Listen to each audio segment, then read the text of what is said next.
clicking, clicking, clicking, clicking, Tick, tick, clicking tick, tick, live. tick, tick, tickety tock, tick, tick, tickety tock, tickety, tickety. Oh, we're live. Tick, Tick, tick, tick, tick, tick, tock, tock, rock. tick. Hello. That was pretty fresh. Yeah. It was very, very fresh. Hey everyone, welcome to our show. We're going to be kicking it live with a squeaky flow here as we go through this video. Check it out. That's how you got to start. All right, ladies and gentlemen. We need to learn from those people and learn how to make like proper intros, proper first, second introductions to our videos. Where we're like, "Yo, what's up, everybody?" That's how we're supposed to start our videos all the time. That's how we will blow I go up. TikTok, time to rock. I know. I'm supposed to go, "Yo, what's up, everybody?" Hi, this is the apostate prophet. Hello. Hope you're having a wonderful day. All right, so what are we talking about? We're talking about. I have no idea. This video wasn't this video that we're about to look at and go through. It's about 20 minutes long. I think 21 minutes long. But wasn't 21. this a response to you? What was your challenge to? So this was Saajid? a long time ago. I'm not even sure if that happened as a result of the whole Jesus exchanges, where we had a back and forth about Jesus and Islam and Christianity with him. There was something going on. I don't know. He and I we kept having this back and forth, or it was about the sun. I don't know. But I said to him eventually, Saajid, you know what?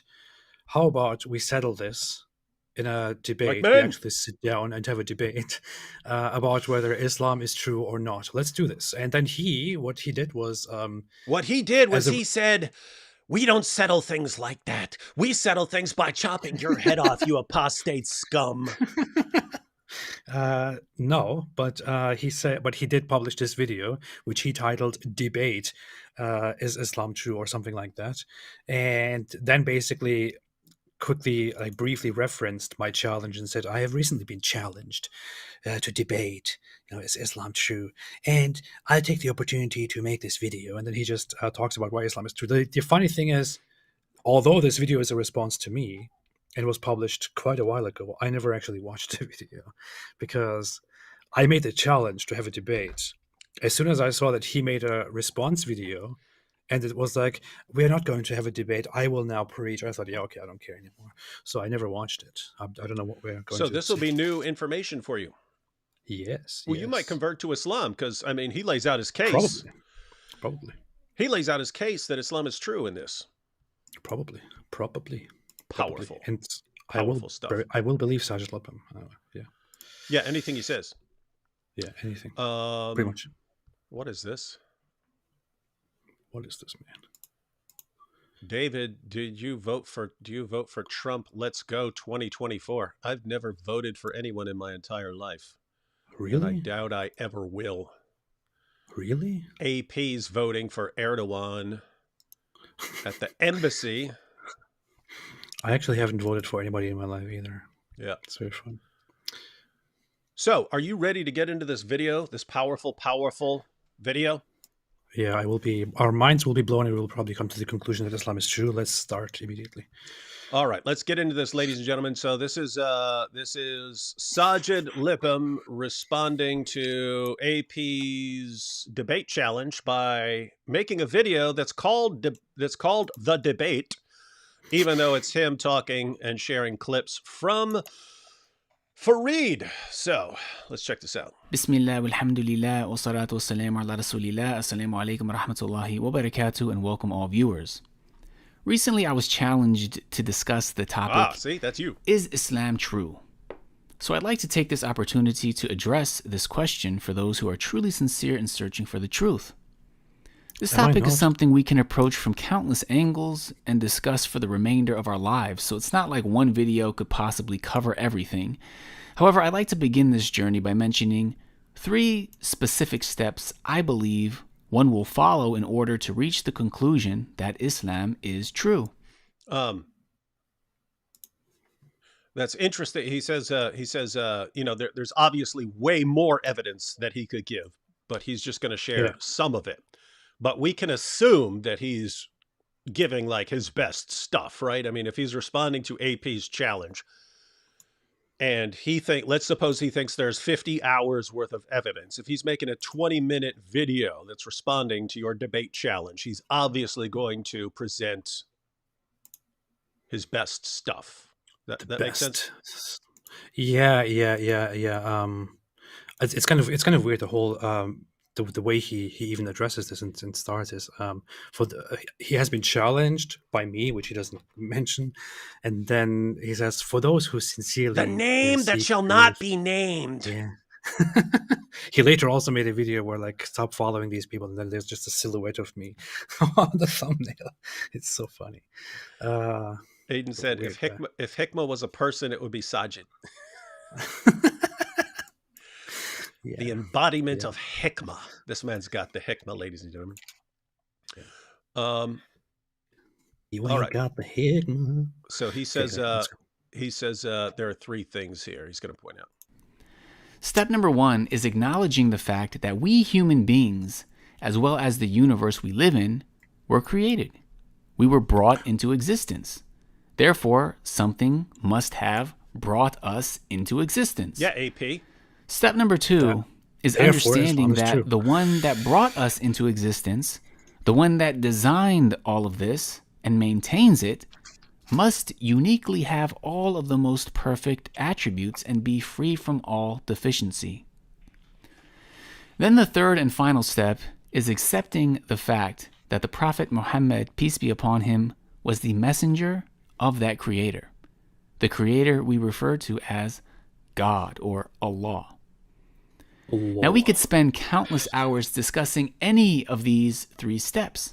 However, today I'd like to focus on step number 3, understanding that the Prophet Muhammad, peace be upon him, was the messenger of that creator. All right, so he's pretty lackluster so far, but yeah, it's just, at least, I mean, this is actually the most correct part of the video, in that he's saying, if we wanted to make a case for Islam, we would first argue that the universe was created, and then we would argue that the one who then we would go into the identity of the creator. So what are the attributes of the creator? And then we'd additionally have to make a case for Muhammad in particular. And then he says he's just going to focus on that third step, arguing that Muhammad is God's messenger. And that's what is usually sorely missing from, I mean, we saw this with Sneeko and so on. Hey, why should I believe in Islam? Oh, you need just like puppies, need to be potty trained. Human beings need a guide in life. And it's like, wait, what? And plus, I don't like pictures. Christians always have pictures. Yeah. I don't like pictures. And so, no, and like, wait, and people are asking, why should we believe in Muhammad? And he couldn't give anything, but Saajid's actually going to make a case that Muhammad's a prophet. And we are trusting Saajid that he will actually make a very good case, right? Oh, wait a second. I had to plug in my laptop. I forgot. He's got the hikmah. The hikmah, yeah, I got the hikmah. I always plan these little mistakes just to ruin the professionalism of your channel, of your streams. Hey, yeah. I love the hikmah. Hikmah. Okay. All right, ready?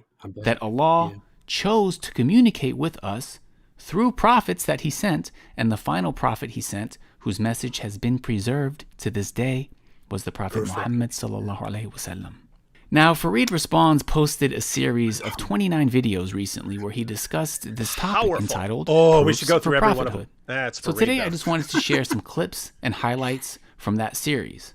Because once we can accept the fact that the Prophet Muhammad sallallahu alaihi wasallam was truly the messenger of Allah, then the door of Islam opens and we have access to the truth, access to the divine revelation sent from Allah.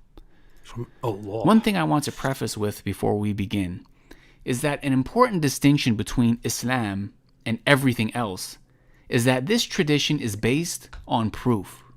These aren't myths or unverified stories that have been passed down by anonymous. Did you catch that? He's talking about the hadiths here. I think like their method of isnad criticism. Let me back this up a little bit right here. Sent from Allah. And of course, yeah. One thing I want to preface with before we begin is that an important distinction between Islam and everything else is that this tradition is based on proof. These aren't myths or unverified stories that have been passed down by anonymous chains of narration. The proof! This is not based on guesswork or conjecture, but rather it's built upon scientifically verified, authentic chains of narration going back to the Prophet Muhammad, peace be upon him. Guys, did you catch that? Scientifically verified. Scientifically verified. This is scientifically verified, ladies and gentlemen. Tossed in science there. There's one thing that confuses me. What he says, difference between Islam and everything else. Is he actually saying what I think he's saying? That this is that Islam uniquely. Yeah, everything else. Yeah, it's just Islam, because they have this method, which Muslims agree with, and everyone else thinks is a complete joke. Let me read. Let me see what he said again. On proof. These aren't myths or unverified stories that have been passed down by anonymous chains of narration. This is not based on guesswork or conjecture, but rather it's built upon scientifically verified, authentic chains of narration going back to the Prophet Muhammad, peace be upon him, himself. Okay, that's obviously false. If you want to come to the scientific aspect of it, I mean, you don't have to mix in science into that. That is just completely out of place, and it's like throwing in a buzzword to make your case stronger. Well, they call it the sciences of hadith and the sciences of this and so on. But if you just want to talk about the historical aspect, if hadiths are historically reliable or not, you already have a huge problem here, where hadiths are. Among many problems, there is a problem that, according to hadith science itself, the hadiths were recorded, collected, and preserved, depending on some factors, including that the transmitters were upright, believing Muslims. There is already a bias here, which you cannot accept as a proper historical source. Yeah, and how do you? And if you're talking about people who were generations before you. How do you know if they were upright, upstanding people who wouldn't lie? How do you know that? Oh, because it's in our records that these guys were. Wait.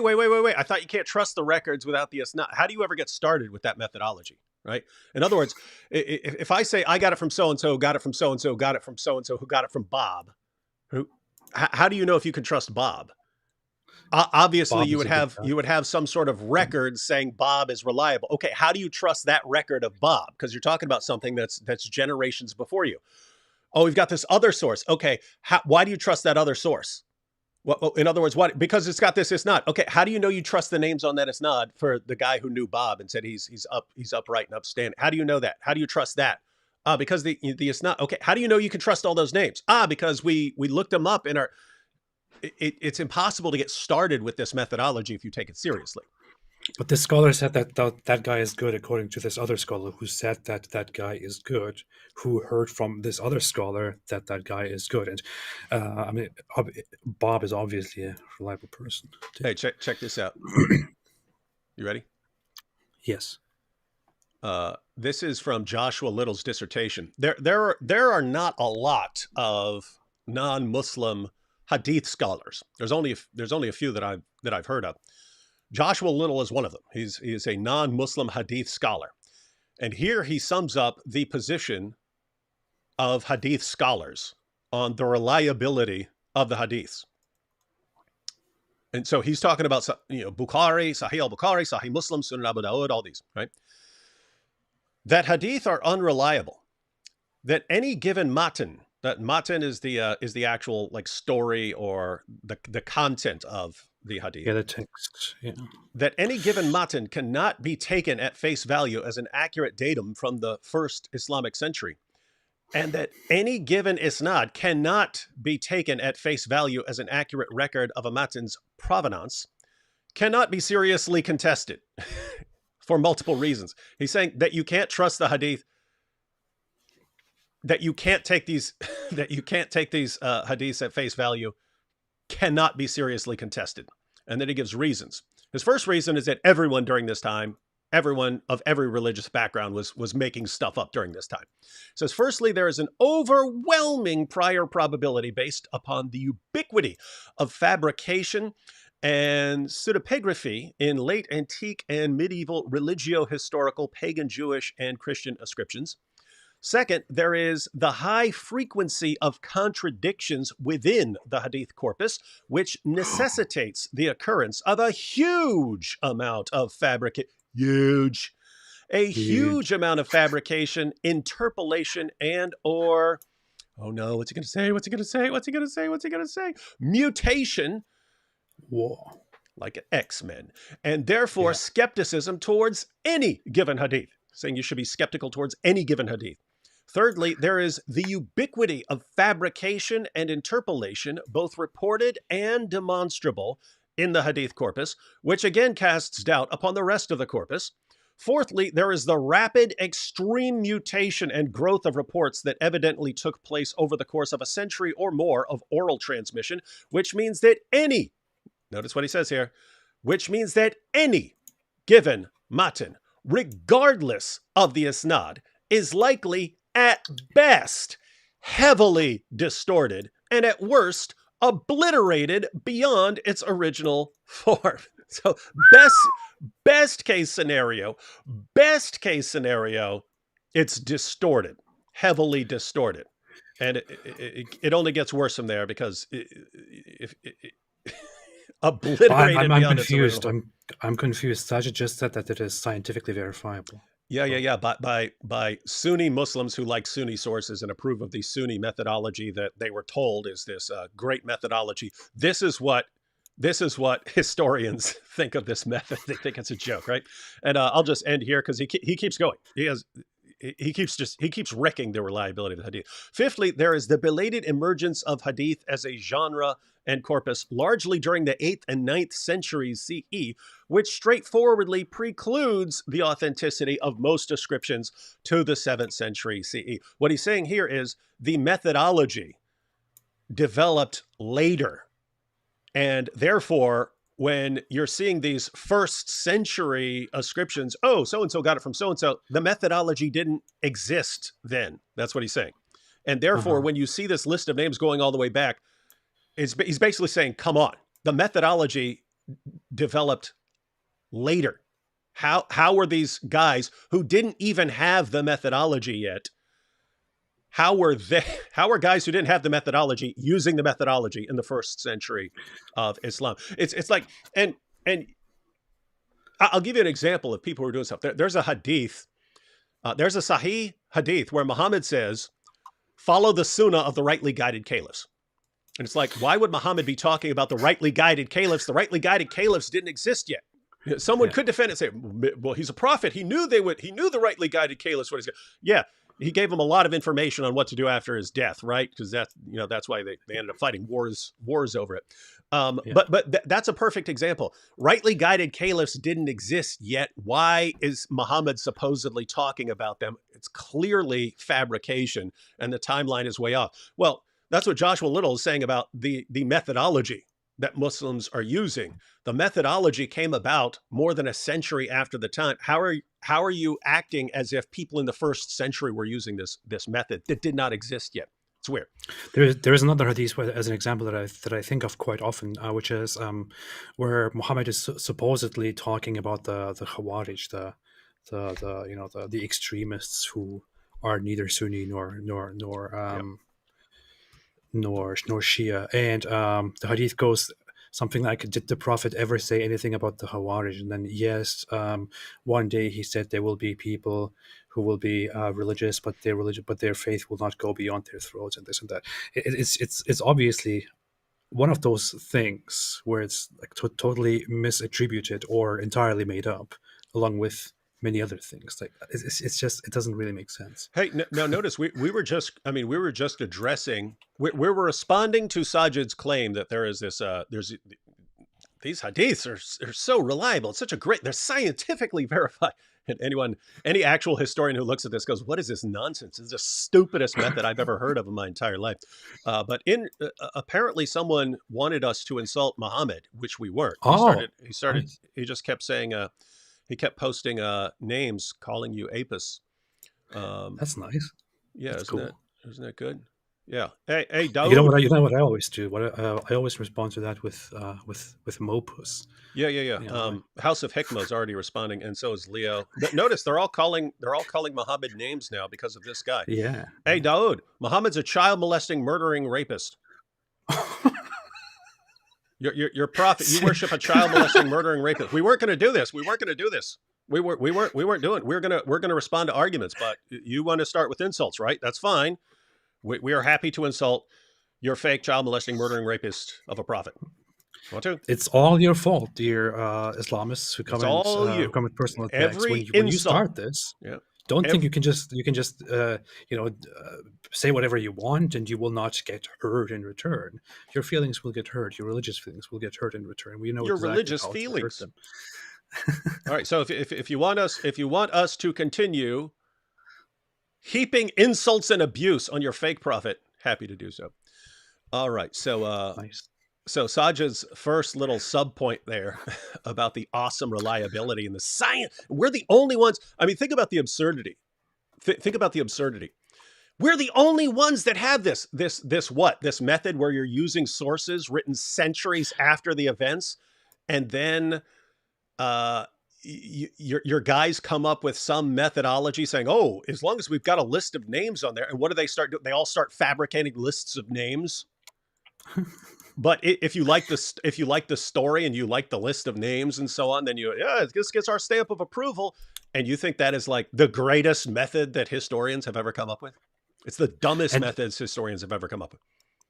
The funny thing is that the hadiths are not even by Muslim scholars, not even by the hadith scholars, considered as, this definitely happened. What they do is they declare something authentic or reliable by saying it has been reported by so and so and so and so and so and so and so and so that this happened.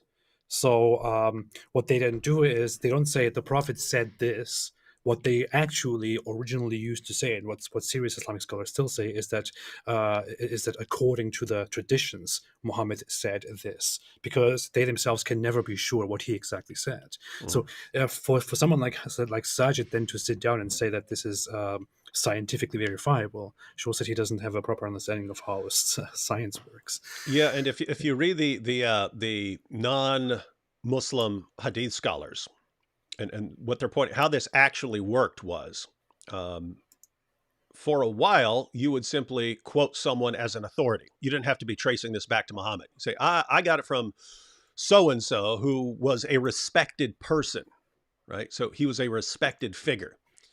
And you could quote this for a while. But as the hadith methodology starts developing, then they start tacking names onto that person. So I got it from so-and-so who got it from this other guy who's even earlier. And eventually they wanted to trace it back to a companion. So what happened was, as these stories are, as the methodology is developing, they're adding names onto their isnads to push it further and further back as the methodology is developing. And so they get to these, they eventually get to these isnads that go all the way back to a companion of Muhammad who heard it from Muhammad. When earlier versions of the hadith did not go back. They just, it's evolving. The isnads, the matans are evolving, and the isnads are evolving as they circulate. And it's scientifically verified. All right, let's get back into this. This level of authenticity is second to none, and is in and of itself a clear sign that Islam is the truth. Look, did you just catch it? He just said this in itself, our hadith methodology, which we just saw what actual hadith scholars think about this methodology. They think it's a joke. But this laughable methodology is in itself evidence that Islam is true. That's what he just said. Saajid, please. This is your hero, stop. AP. This is your hero. Please stop, Saajid. Please. All right. You're embarrassing us all. All right. It's funny because as dumb as what he just said was, it's nothing compared to when he starts playing Farid videos. Like I this don't only understand how this he can only gets possibly worse. reference. Yeah, how he Yeah. can possibly rely on Farid, who is arguably one of the dumbest Muslim apologists that have made it out there. I'm not sure why he would do that. Let's go. And keep in mind, we reject many things that could be used to try and prove that Islam is true, but we don't accept what is weak in terms of transmission. We approach this. Yeah, so we don't accept. Very big of you. we don't accept what is weak in terms of our methodology. Yeah. If you look at the non-Muslim historians who look at Hadith methodology, they think it's all weak. They believe you can get some kernels of truth that are contain accurate information, but it's massively corrupted. That's what they believe, and so it's all weak, according to these guys. Topic objectively, and by doing so, we see just how important. Do you hear this? What, like, why do you use these words? Yeah. We're looking at this objectively. No, you're not. No, you're not. Authenticity truly is, because within this science, we clearly see how people fabricate stories, how people make mistakes when passing down information. So authenticity is one of many clear, unique proofs for Islam. And all of those different proofs together strengthen the truthfulness of this religion until there is absolutely no doubt. It's so funny. About it. It's like and he doesn't even say by Farid. He doesn't even say supporting evidence. He doesn't even say evidence. He says directly proof. Like, you go directly there. Like you can make a lot of strong cases in court, in philosophy, where you differentiate between proof and evidence, and you say that this is evidence, that is evidence, this is evidence. But no, he's skipping the line completely. He's like, this is proof. This is proof. Yeah, and it's so insanely stupid. For those of you who are new to this, by the time you get to Bukhari has to go through literally hundreds of thousands of stories about Muhammad to get to the around 7,000 that he considered most reliable, the best of the best. And even these are filled with nonsense. What does that mean? If you're going through hundreds of thousands of stories that you regard as weak and fabricated and so on, you're dealing with a community that was very comfortable lying. And this actually came up in the Q&A of my debate with Kenny, because Kenny's attacking sources in Sahih al-Bukhari and Sahih Muslim and so on, saying these were fabrications. And so someone pointed out in the Q&A, like, why did these Muslims feel so comfortable making stuff up about Muhammad? And so notice that's the problem, right? It's, Bukhari came up with a methodology to try and get to the truth. Okay, he's sifting through hundreds of thousands of weak hadiths and fabricated hadiths and so on. What does that mean? It means that the community felt very comfortable making stuff up, lying about Muhammad. And so why did this community feel so comfortable lying about Muhammad, making things up to defend their positions and whatever arguments they happen to be having at any given point? So think about this. It's, we've got this great methodology produced in a community that had spent centuries lying. Okay, that makes me not trust any of it. If you had this giant community full of liars spreading lies, and then you come up with a methodology that is supposed to get to the truth because it's got these isnads, but the isnads are being written in a community that feels very free to make stuff up. Oh, but they wouldn't make up an isnad. Okay. Sure, Saajid. This is funny stuff, man. Yeah. It's a metaphysical matter. It is a metaphysical matter. You ready? Yes. Get ready, because he's about to go into some powerful arguments. It just gives example after example after example until it just becomes so obvious that this man really was the messenger of Allah and received divine revelation. So without further ado, let's get right into some of the clips of Farid's Proofs for Prophethood series, and I'll jump in with some brief commentary here and there, inshallah. And remember, why? Okay, why so there, okay, so he's going to Farid here. Why? He's going to Farid, Once again, ladies and gentlemen, he's saying there's tons and tons of arguments and evidence that he can give. One, you've already seen what he regards as a proof. We've got our methodology of, it's not critical. See, how do we get this methodology? It's proof. It's proof. So he already regards the stupidest methodology, which is rejected by historians, as somehow proof that his religion is true. That should give you an idea where they set the bar. All right, now we go for Farid here. So Muhammad, when we told you, indeed your Lord has encompassed the people. The term ahata, encompassed, is referring to Allah's protection of Rasulullah sallallahu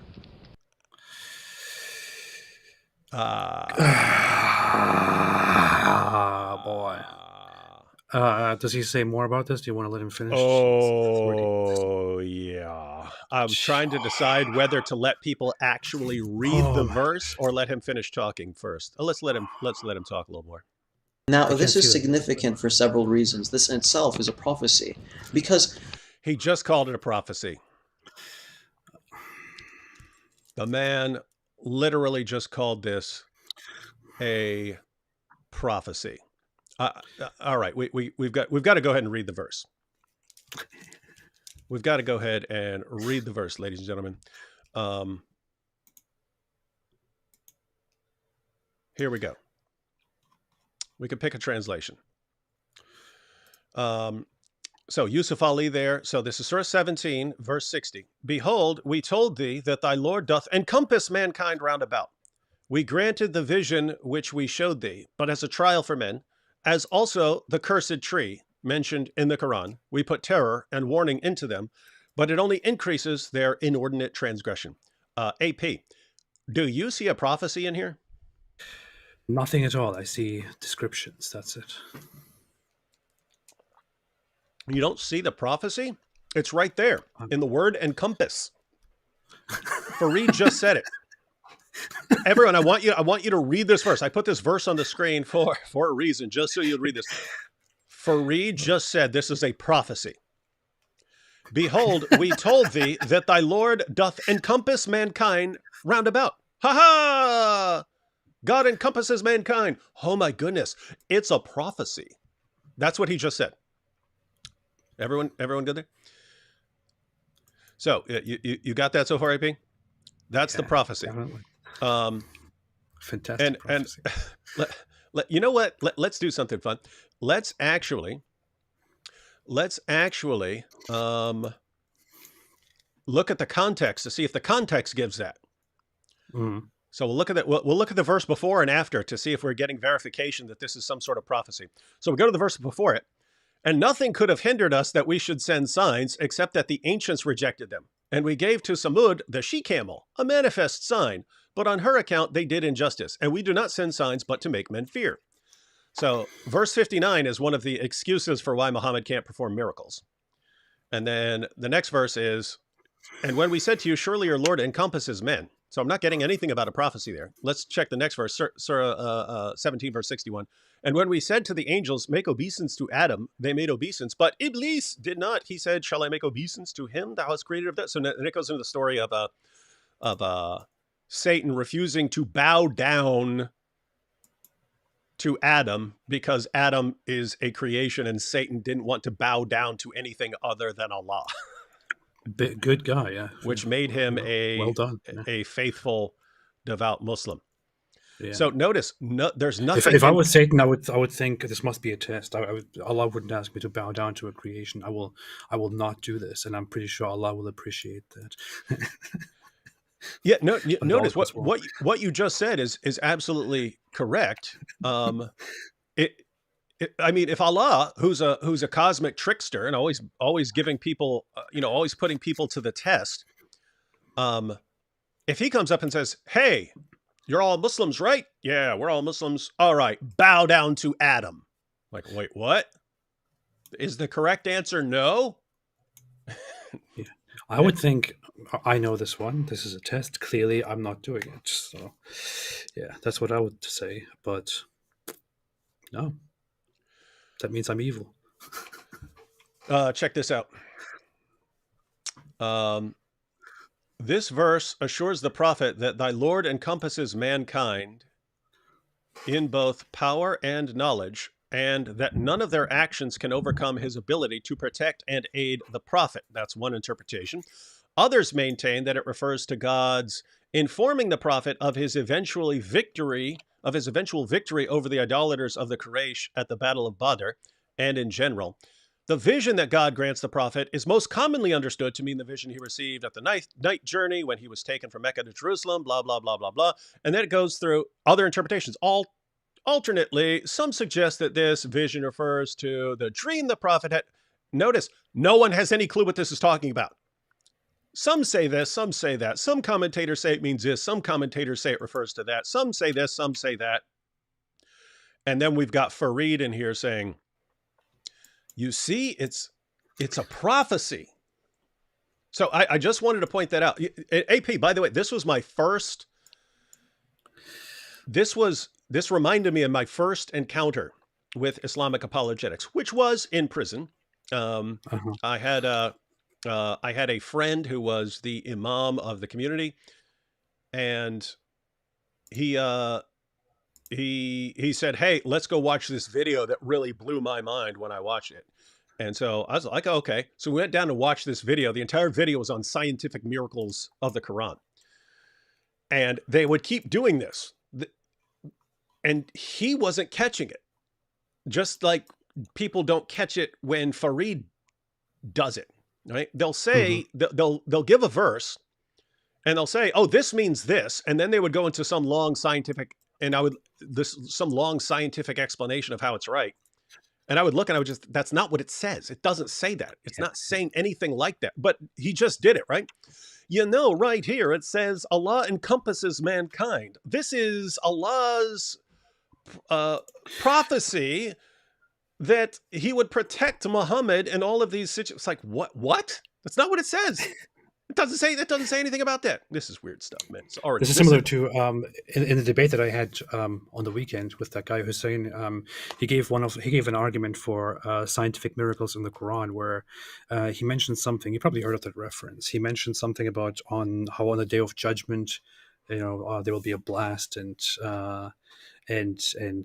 something like that. And then he was like, and this is clearly talking about gravitational waves, and and the Quran predicted the discovery of gravitational waves before anybody knew it. Powerful. And I guess nothing to do with what is being said. Yeah, this is so. Anyway, this is wild stuff. All right, let's get back. As we all know, Islam started off in a very weak state. Rasulullah ﷺ, when he came out with his message, he went against everyone. He went against the polytheists of Mecca, the Jews, the Christians, the Persians, Zoroastrians. He went against everyone. Now, the Arabs of the time were not the most tolerant of people. They simply would not tolerate you if you were to insult their camels or their horses, let alone if you were to condemn them, their fathers, and their false gods. Now, referring to them as intolerant is a bit of an understatement. Take, for example, Badr al-Ghifari at Suq Uqab, which is the biggest annual marketplace. He basically stuck out his leg and said, I am the most cherished of the Arabs. Whoever is more cherished to the Arabs than me, then let him cut my leg. And out of nowhere, Al-Ahmar bin Hawazin leaped and just cut off his leg. That's how they were. And they would go to war. Notice the story he just gave. A guy actually challenged people, cut off my leg, and someone did. And he says, you see, this is their extreme. This is their extreme intolerance. Wow, they were horrible people. Like, they actually reacted to somebody who challenged them to do a very specific thing. They did exactly what he told them to do. Wow, terrible, terrible people. I'm just wondering what you think about this. He says that the pre-Islamic Arab polytheists were extremely intolerant people, and intolerant is an understatement, and they did this and that.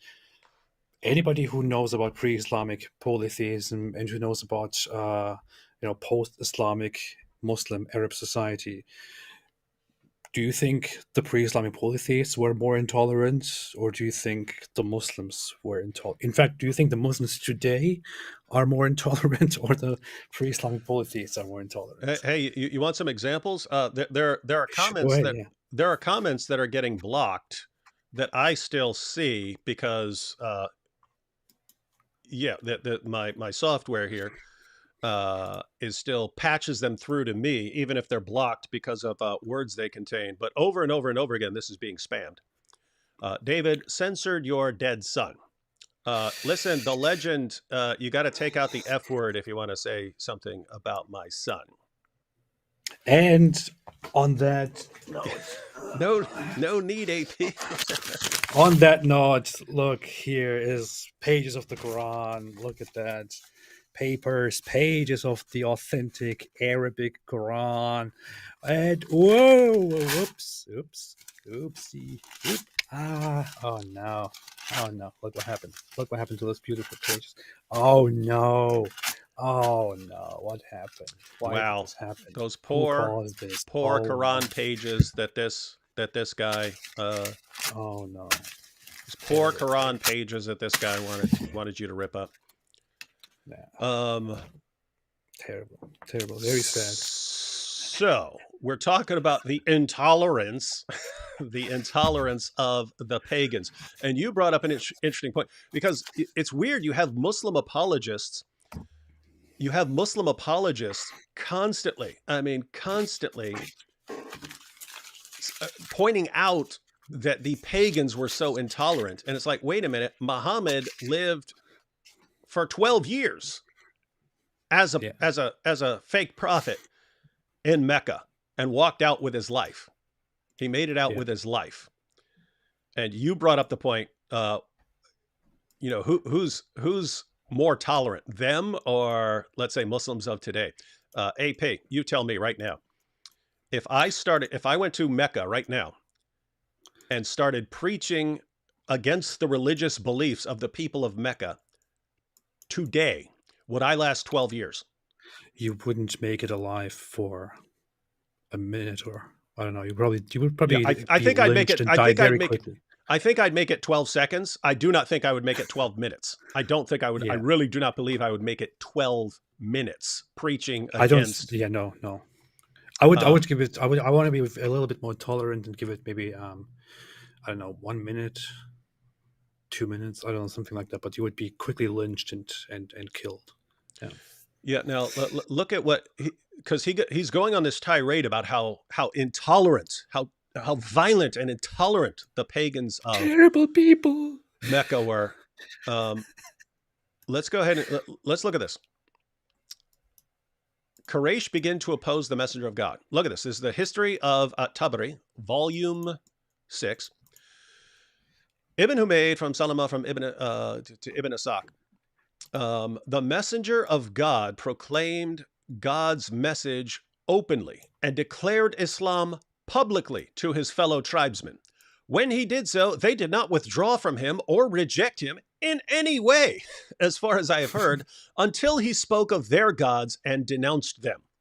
When he did this, they took exception to it and united in opposition and hostility to him, except for those of them whom God had protected from error by means of Islam. Notice, they had no problem whatsoever with him preaching Islam. They had no problem with him preaching Islam. They had a problem with him mocking their gods and goddesses. But wait a minute, that's what Muslims tell me they never ever do. They tell me they never do this. Now look down towards the bottom here. So what did they do? They went to Abu Talib to try and convince him to get Muhammad to stop making fun of their gods and goddesses. So look at the bottom there on the left. So they went to Abu Talib and said, Abu Talib, your nephew has reviled our gods, denounced our religion, derided our traditional values, and told us that our forefathers were misguided. Either curb his attacks on us or give us a free hand to deal with him, for you are just as opposed to him as we are, and we will deal with him for you. Notice this, they did not jump into mob mode and beat him to death in the streets. They start trying to negotiate. We have heard it so many times, right? We get the news so many times.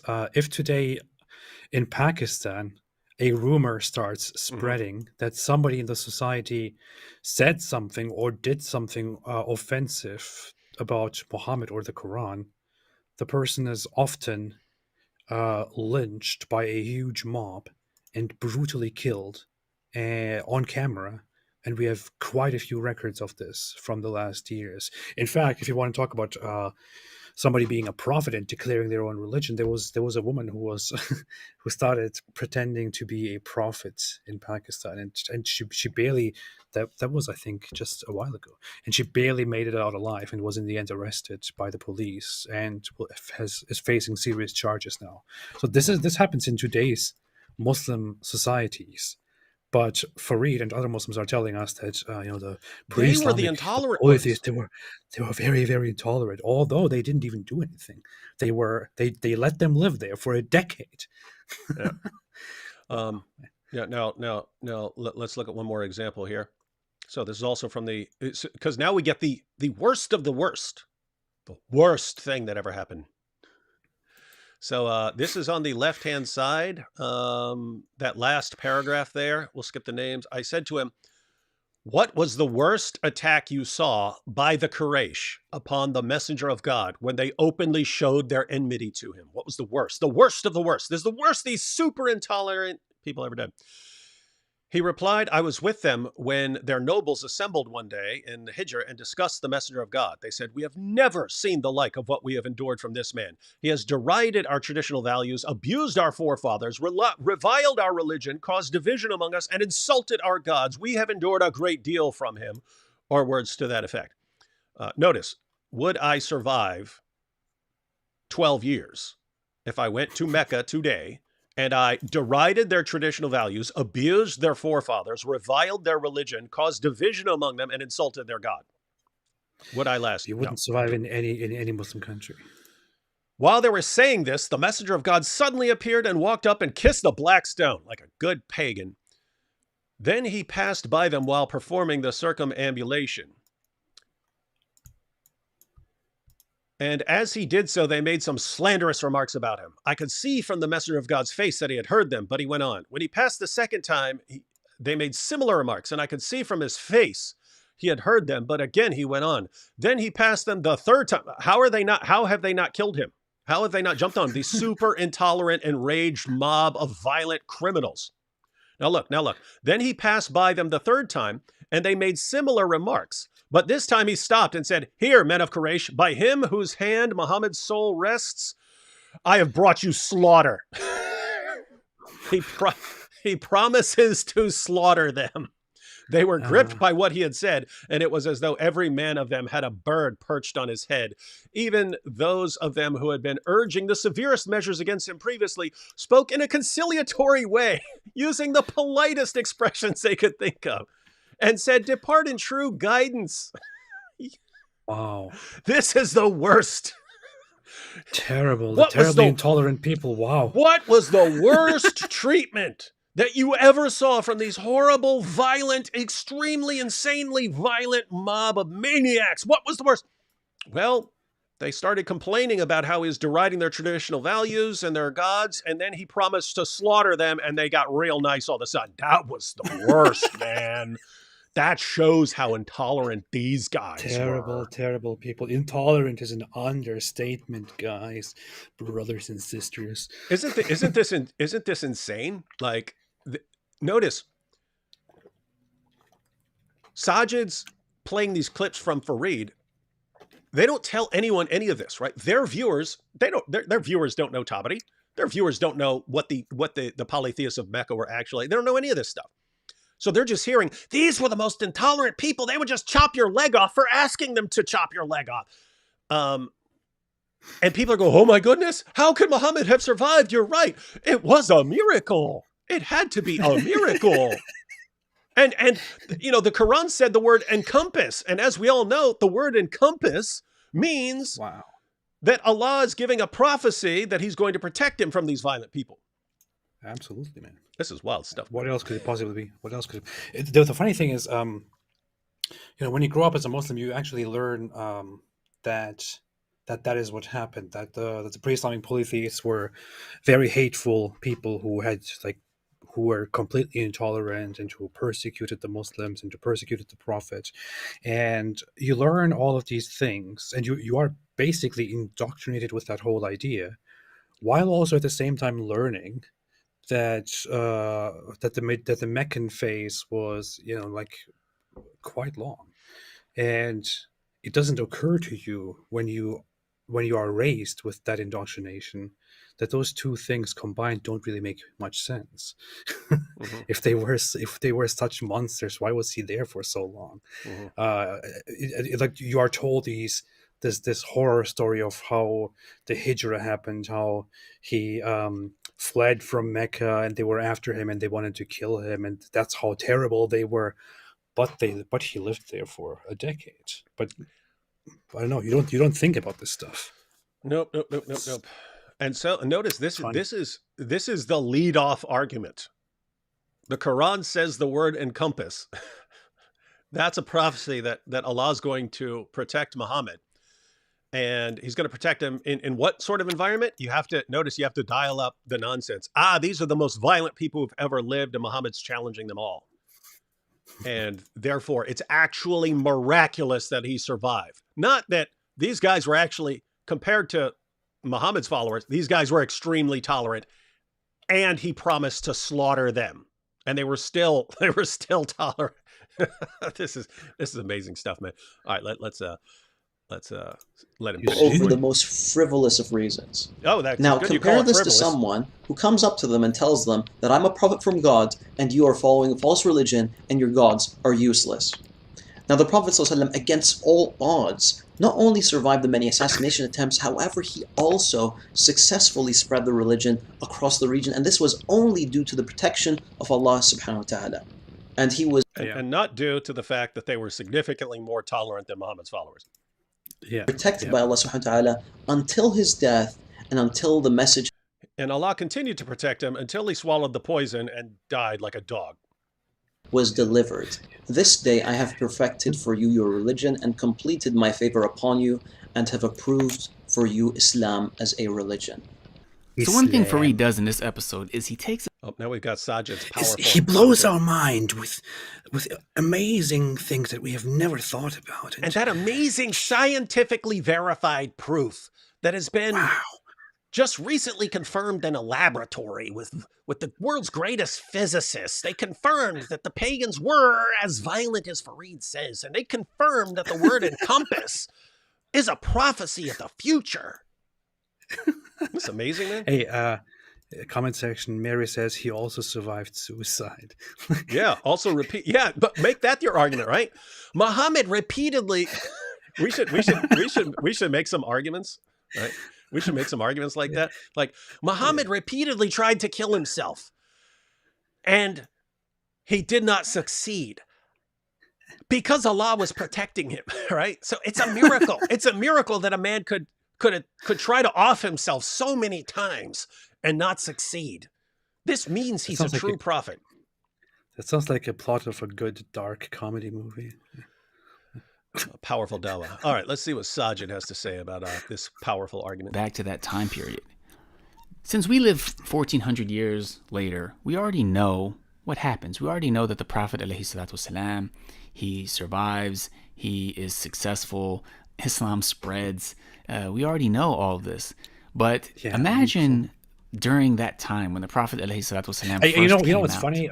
Do we really understand what that entailed? Who he was coming out against, who he was preaching to. Right. Amateur hour, man. Hey, don't be talking trash about me on my own show, man. If I asked them what would happen to me in Pakistan today, I wouldn't make it alive for minutes. If I spoke out against their religion today, I don't know. Maybe they would perceive that as not as a challenge to their whole idea that the Quraysh were actually quite tolerant compared to the Muslims. Maybe they would think that this is actually proving their point, because I obviously wouldn't make it alive if I talked trash about Islam in Pakistan. I would be killed. So Allah would not protect me. But the Prophet Muhammad, he talked trash as much as he wanted, and nobody did anything to him. He survived. So this is a miracle. This is another miracle. If I survive it, if I'm killed, and this actually again shows that it was a miracle, and Allah protected Muhammad. You can always make it work. Wow. You know, it's funny. You got like Andrew Tate and stuff. And like he says, he respects the guys who will kill over their religion. So and Tate would be like, well, maybe I need to look into this Arab paganism because these guys seem to really know the truth. Look how violent they were, according to Saajid.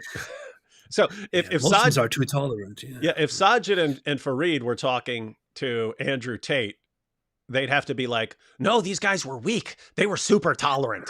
That's why they let him. That's why they let him preach there for over a decade, because they're too tolerant.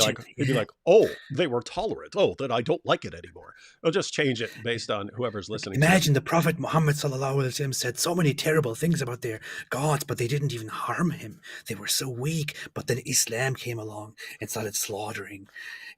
And he's like, the power of Islam.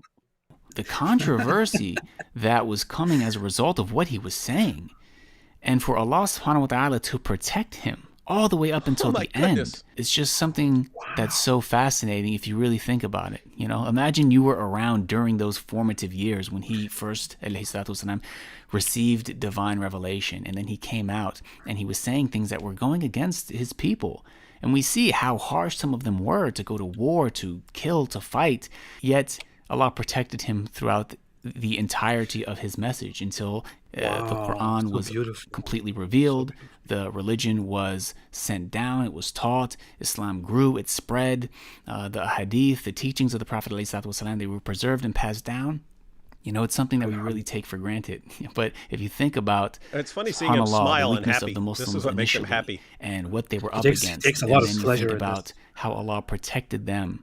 And you look at the entirety of the life of the Prophet ﷺ, step by step. It's just such a proof for prophet. It's and a again, proof. This is just one of so many different things, and I want to say something. one another. So let's go to the next episode. All right, what's up? I'm about to wreck this argument beyond anything that we've said so far. But go. Yeah, go ahead. It's what you just said reminded me of Dr. Dre. But what was I going to say, man? No, I'm distracted by the next episode. You forgot about Dre. Saajid Lipham. So you see how he was just like genuinely happy and smiling about this whole thing, right? Because he that makes him actually happy. He likes that. He loves it. This is the thing about Saajid Lipham. Like I don't think that Dawa makes me sad because it's so stupid nowadays. And we've got all these. I don't think this guy is like a brutally dishonest liar like most of those Dawa people, and he's also not incredibly stupid. He's just, I think he genuinely believes in what he believes in. He genuinely is fully convinced of all the stuff that he presents. He doesn't deliberately try to lie, but he is just so blatantly lying to himself and being so happy about it because it looks like that's just what he needs and what he wants in life. And that's why, like, I feel disgust when I talk about people like Ali Dawa or Muhammad Hijab or Daniel Kikichu. I don't feel the same thing about Saajid Lipham. I think this guy is an honest guy. I could see myself in my own past in this guy when he talks, but the stuff that he presents is just totally deluded and wrong and dumb.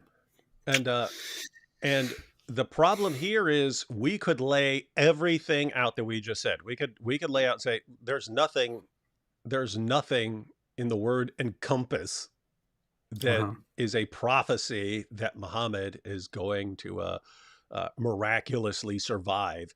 The pagans were not nearly as intolerant as you guys are portraying them.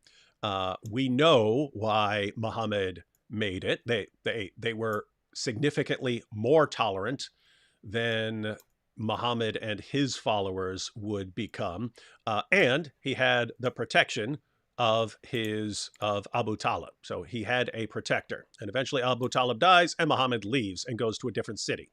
Right. So it's not some great miraculous thing. No, I mean, notice you could pick anyone who survived a long time. You could say anyone who survived a long time.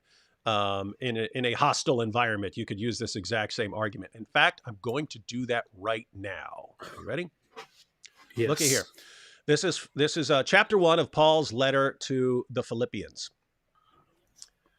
Let's go ahead and read this paragraph. So chapter 1, Philippians 1. Yes, and I will rejoice, for I know that through your prayers, so this is Paul, who's been locked up by the Romans. Yes, and I will rejoice, for I know that through your prayers and the help of the Spirit of Jesus Christ, this will turn out for my deliverance, as it is my eager expectation and hope that I will not be at all ashamed, but that with full courage now, as always, Christ will be honored in my body, whether by life or by death. For to me, to live is Christ, and to die is gain. If I am to live in the flesh, that means fruitful labor for me, yet which I shall choose, I cannot tell. I am hard pressed between the two. My desire is to depart and be with Christ, for that is far better. But to remain in the flesh is more necessary on your account. Convinced of this, I know that I will remain and continue with you all for your progress and joy in the faith, so that in me you may have ample cause to glory in Christ Jesus because of my coming to you again. Now, notice he says, through your prayers, in verse 19, through your prayers and the help of the Spirit of Jesus Christ, this will turn out for my deliverance. And convinced of this, I know that I will remain and continue with you all. AP, that is far, far, far clearer prediction than the word encompass, right? He's saying, through the power of Jesus and your prayers, this will turn out for my deliverance. I'm going to finish the work that I started. And Paul did finish the work that he started. Eventually, later on, he would write another letter from a future imprisonment where he said, I've finished my course, and he knows he's going to die. So here's the thing. Notice what they said. The Quran contained, because of the word encompass in the Quran, this is a prophecy that Muhammad's going to survive in this hostile environment until he finishes his work. And he did survive until he finished his work. That's proof. That's what Saajid just called it. Okay. Paul gives a much clearer prediction, prophecy of his survival until he finishes his work. And he was in a significantly more hostile environment. We already saw the worst that happened to Muhammad. They talked about him and then tried to reconcile with him. Oh my goodness, so harsh. Paul was given the 39 lashes 5 different times.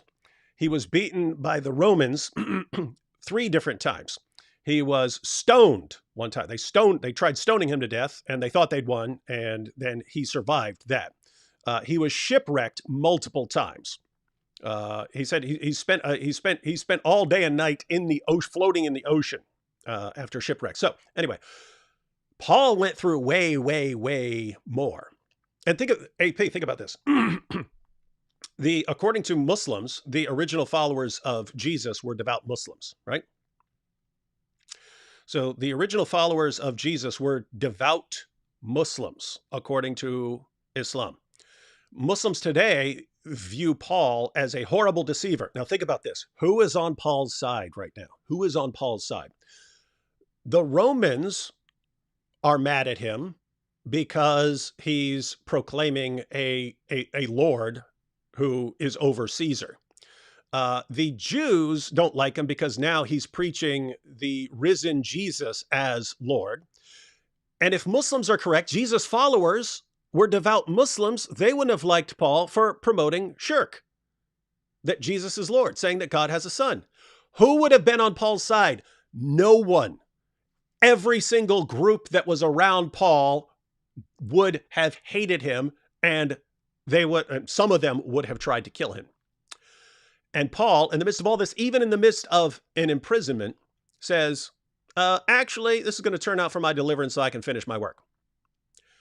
Now,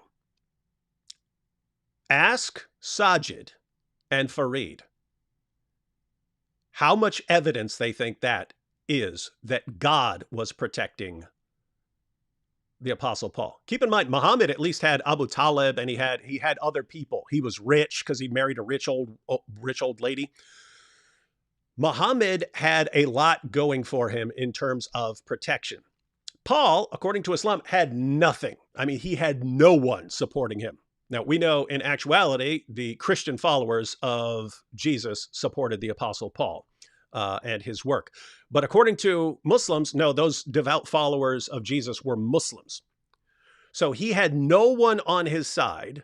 A bunch of people want him dead. They even lock him up. And he says, this is going to turn out for my deliverance until I finish my work. How much evidence is that, Saajid and Farid? They will tell you it's no evidence at all. It's not even a slight bit of evidence. Okay, well, the Quran says encompass, and Muhammad, who has a powerful protector, a human protector, and then he runs when that human protector dies. How much evidence is that Muhammad was protected by Allah? It's complete proof, indisputable proof. That's the problem, ladies and gentlemen. That's the problem. They're using the exact same methodology they use everywhere else. Anything that you can stretch into some argument is clear proof. What if you have a much better argument using the exact same formula for some other religion? It's no proof at all. It's nothing. I just realized that I was muted, but I was trying to talk. Amateur stuff. But well, the clear difference here that you are making is that the proof which you are presenting for Paul here is not acceptable because it is not scientific, and the proof for that, for the fact that it is not scientific, is that what is the religion that you are arguing for? Mm-hmm. Christianity, right? What is the religion that Saajid and Farid are arguing for? Islam. Islam is scientific. Therefore, your proof is invalid and their proof is valid. That's how easy it is. You don't even know these things, David. Powerful, powerful, powerful stuff. You're completely ignorant. You're Islamophobe. You're denying science here. Isn't this, I mean, that's what I find fascinating in all of this, right? Like, I mean, Saajid's face is literally lighting up when he thinks about Muhammad surviving. This is so beautiful. And he thinks that this is this amazing proof. Okay, I can use the exact same argument, but in a much more powerful form for the Apostle Paul. There was significantly more hostility towards him. He had significantly less human protection than Muhammad did. What should we make of that? What should we make of that? And the answer there will be nothing. You should do absolutely nothing with that. This is amazing stuff, man. But if you make the same argument in a much weaker fashion about Muhammad, it's proof, scientific proof. This is amazing. It is scientific. It is scientific proof. All right. You just don't want to accept the truth. All right. So that is, gosh, it took us an hour to get through 1 point. But yeah, I think that's just enough, man. Yeah, he only makes 3 points. He only makes 3 points, and the final what are one. The others? The final one is the Romans one, which we've been through 1,000 times. No.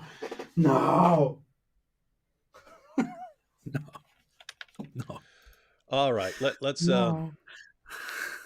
go through the second argument, which is why do people think the stupidest evidence out there is proof that Islam is true? It is just so dumb.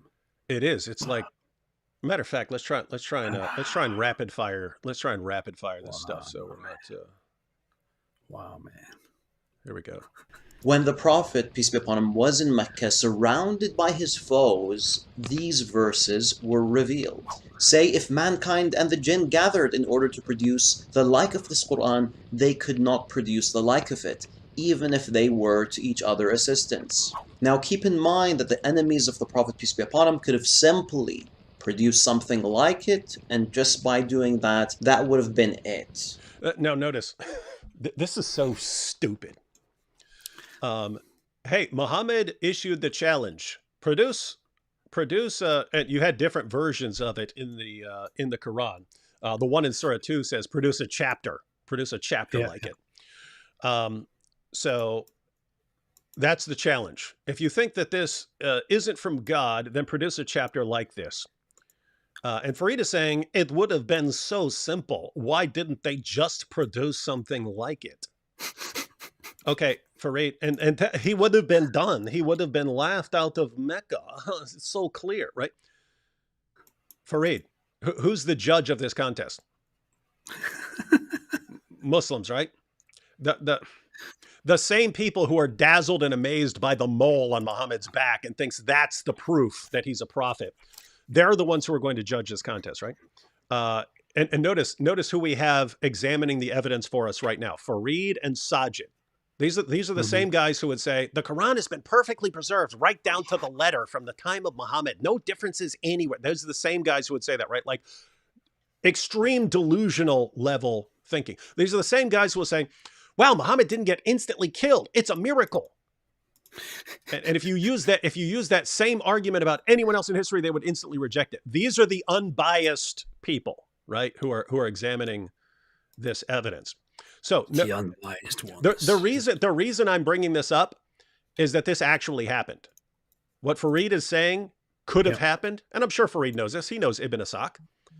There was a guy named Al-Nadir who, when Muhammad would get up to deliver his revelations of the Quran, Al-Nadir would stand up after him and also recite verses and then challenge people and say, in what way is Muhammad's story better than mine?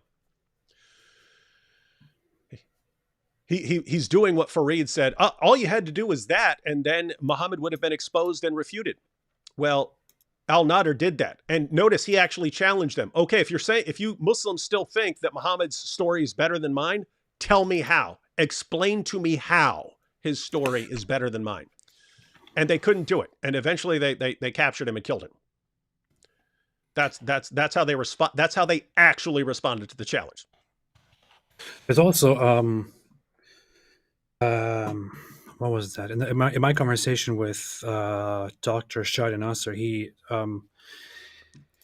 was responding to this, and he told about an author in Arab history who is actually quite known, who did write a book that is pretty much a parody of the Quran, and that is considered in many ways better than the Quran. Mm-hmm. And he specifically did write it to challenge, to take the Quran's challenge. But of course, the book is still in existence in Arabic. It is still found. So, but talk about the True Furqan. I don't know. No, I'm talking about a very old book, which is from. No, there's a book called the True Furqan, which is like a Christian version of the Quran that it's written and sounds just like the Quran. No. I think I'm talking about a different one. But anyway, so no, the issue is so people have taken the challenge, right? People have done it. People can still do it today. We can produce chapters. We can produce verses.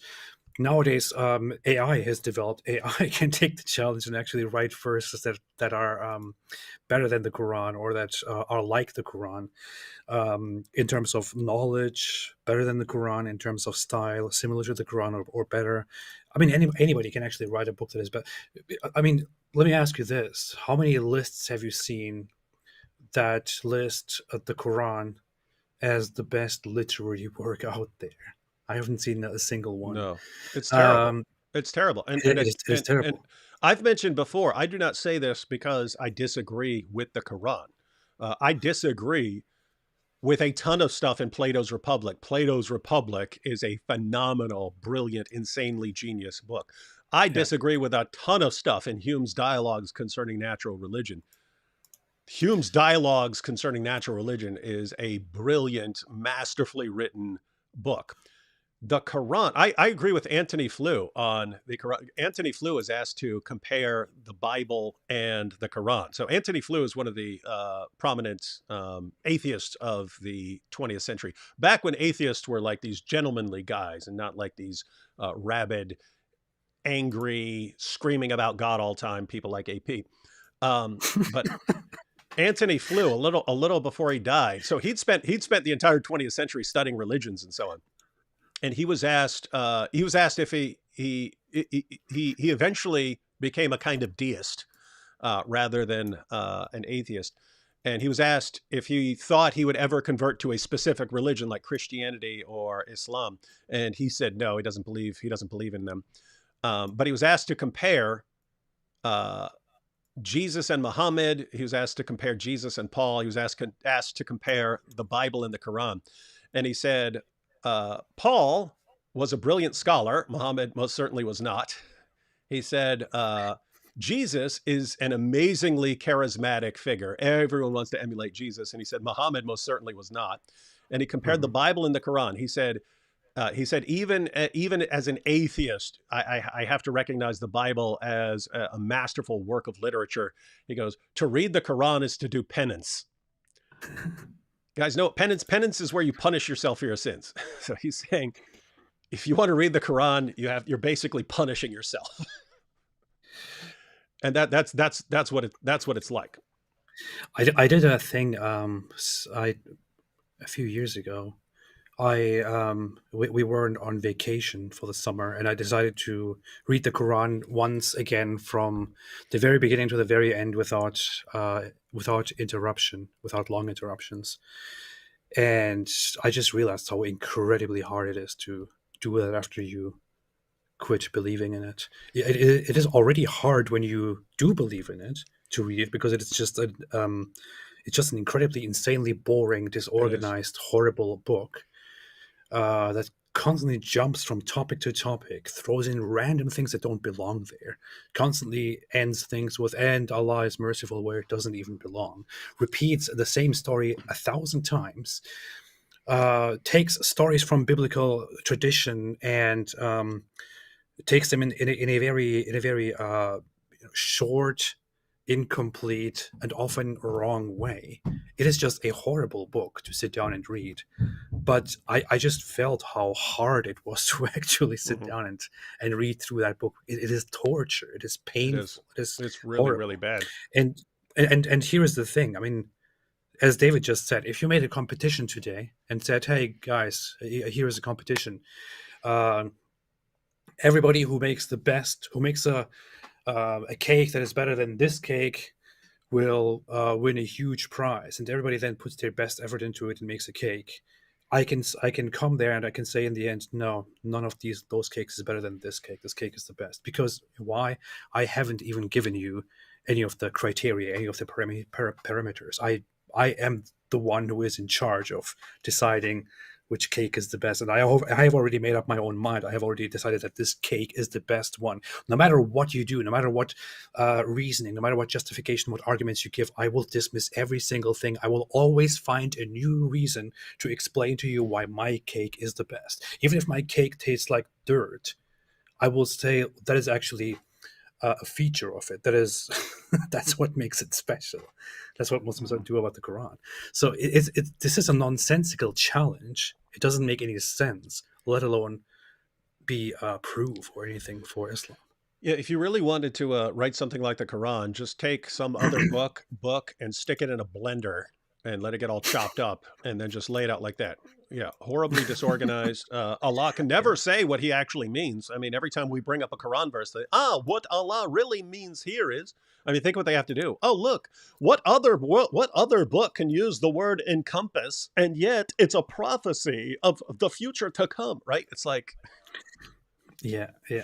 This is really, really, really bad. All right, it has such contents that Muslims that it even says about itself that there are verses which are ambiguous, and Muslims interpret that nowadays as that there is a lot in the Quran which, as much as you try to unpack it, you will not understand because you are not meant to understand them, because they are on a divine level, like they are only meant for Allah to understand, which is stupid. If the book is for you to read, why is that the case? And can there really be something that is completely incomprehensible in such a primitive book, when people can sit down and analyze and understand the most complicated philosophy books that we have in our time?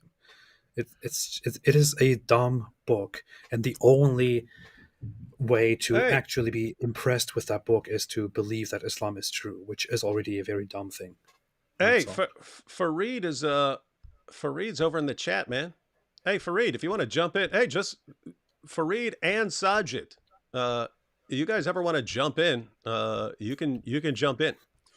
Is that actually the real Farid? I don't. Yeah, I clicked on his channel. No, I did. I clicked on it. Really? Yeah, I went to his channel. So that is the real Farid. Yeah, Farid. Anytime you want to. Matter of fact, Farid, if you want to join us, as long as there's no insulting or anything like that, we're pretty nice guys. So you can if you are going to sleep now or whatever, we can set something up and you can explain all of this for us.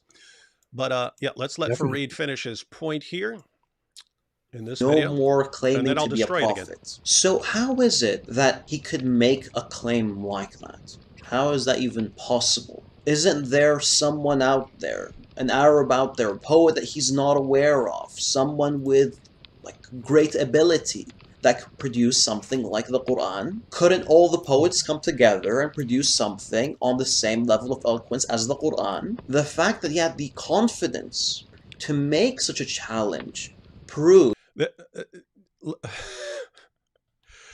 Notice, watch this again. Farid always seems to take someone's confidence as proof. that could produce something like the Quran. Couldn't all the poets come together and produce something on the same level of eloquence as the Quran? The fact that he had the confidence to make such a challenge proves that this was knowledge of the unseen. That it's simple. The fact that he had so much confidence proves that he had knowledge of the unseen. Did you catch that? Farid, this is terrible. I know you're listening. Something that could not have been Please, done. man. And this challenge is something that one would put forward only if they were certain that no one would step up and overconfidence is the proof that you are acting on behalf of God. Yeah, only someone who had this supreme confidence, or who knows his followers are a bunch of mindless dopes who will believe anything he says, and someone who knows that this is impossible. This is a situation where it's impossible to prove. Right? Guys, if I say this is the most delicious iced coffee in the world, prove me wrong. Prove me I made this iced coffee. This is the most delicious cup of iced coffee ever. Prove me wrong, Farid. I must be getting this from God, right? Otherwise, why would I be saying this? Oh, by the way, I'm the one who's going to judge the contest, Farid. I judge the contest. So you bring me any iced coffee you think can even match mine. I will taste mine, then I will taste your iced coffee, and I will declare mine the victor. There's no way to prove me wrong if I'm the judge, Farid. There is zero way to prove me wrong if I'm just going to say mine's better no matter what. None. Muhammad knows that. And he knows his followers, even back then, were people like you who can look at something, and if you were looking anywhere else in the world, you would say that's no evidence. Suddenly, if it has something to do with your religion, this is the proof. He knows, because he's the one who conditioned you guys to be like that. So you have a guy who conditions people. We have a guy who conditions people to be like this, and then you take it as miraculous. This is amazing. His confidence level. Wow. How can you talk like this about Farid right now when he's in the chat? Shouldn't we be like terrified that he is now here facing us and could possibly intellectually humiliate us? This is pretty dangerous stuff, man. Hey, let me I want to look at a couple Quran verses, but let me see if he finishes this. The eloquence of the Quran. I want to add something very quickly. I looked it up, but Shad Nasser shared this information before. But the book is called Al Fusul wal Ghayat, which is written by a philosopher in the 10th century and 11th century, Al-Mari, and that book is kind of an ironic, satirical commentary on society and all of that, and it's meant to imitate the style of the Quran, or be kind of a contester to the Quran. But obviously it wasn't recognized as better than the Quran or as good as the Quran, because Muslims are in charge of judging what is better. So yeah, I do find it interesting that there's all this. They have confidence based in another person's level of confidence. Like we have confidence. If this guy's super confident, then that's how I know I can have confidence in it. Confidence is due to having knowledge of the unseen. And this is something we see over and over and over again. Yeah, we do see this stupid argument over and over and over again. All right, hey, check out people's actual reaction to the Quran. Not according to me, according to the Quran. Mm-hmm. The Quran contains responses to people who were definitely not impressed with the Quran. So here's Surah 6, verse 25. Can pick a translation here. Let's go with the Yusuf Ali. Of them are some who pretend to listen to you, but we have thrown veils on their hearts, so they understand it not, and deafness is in their ears. Notice, if you were to say the Quran isn't all that good, Allah's response is, because I hardened their hearts, so they can't understand it, and they can't understand how good it is. So notice, if you actually came to Muhammad and said, Muhammad, I've met your challenge. Here, this is better than the Quran. And we all agree it's better than the Quran. I just wrote something better than the Quran. Allah's response is, oh, yeah, I hardened their hearts. I made them think that. Okay, well, I guess that would explain it, wouldn't it? So they understand it not, and deafness in their ears. If they saw every one of the signs, not they will believe in them, in so much that when they come to thee, they but dispute with thee. The unbelievers say, these are nothing but tales of the ancients. It's that last part right there that gives you the reaction of the unbelievers. Mm-hmm. They say, what is this? We've heard this before, Muhammad. You're just copying stories from everyone else. All right, let's go through a couple of examples of this. These are all just translations of the same verse. We'll stick with Yusuf Ali, 831. When our signs are rehearsed to them, they say, we have heard this before. If we wished, we could say words like these. These are nothing but tales of the ancients. That's their reaction. It wasn't, oh my goodness, this is so powerful. This is so powerful. Look at his confidence he has. Look at his confidence. They're like, what are you talking about? You sound like a dope, Muhammad. That's their actual reaction. 961. Among them are men who molest the prophet. See, the prophet was a prophet molesters, yeah, too. These prophet molesters.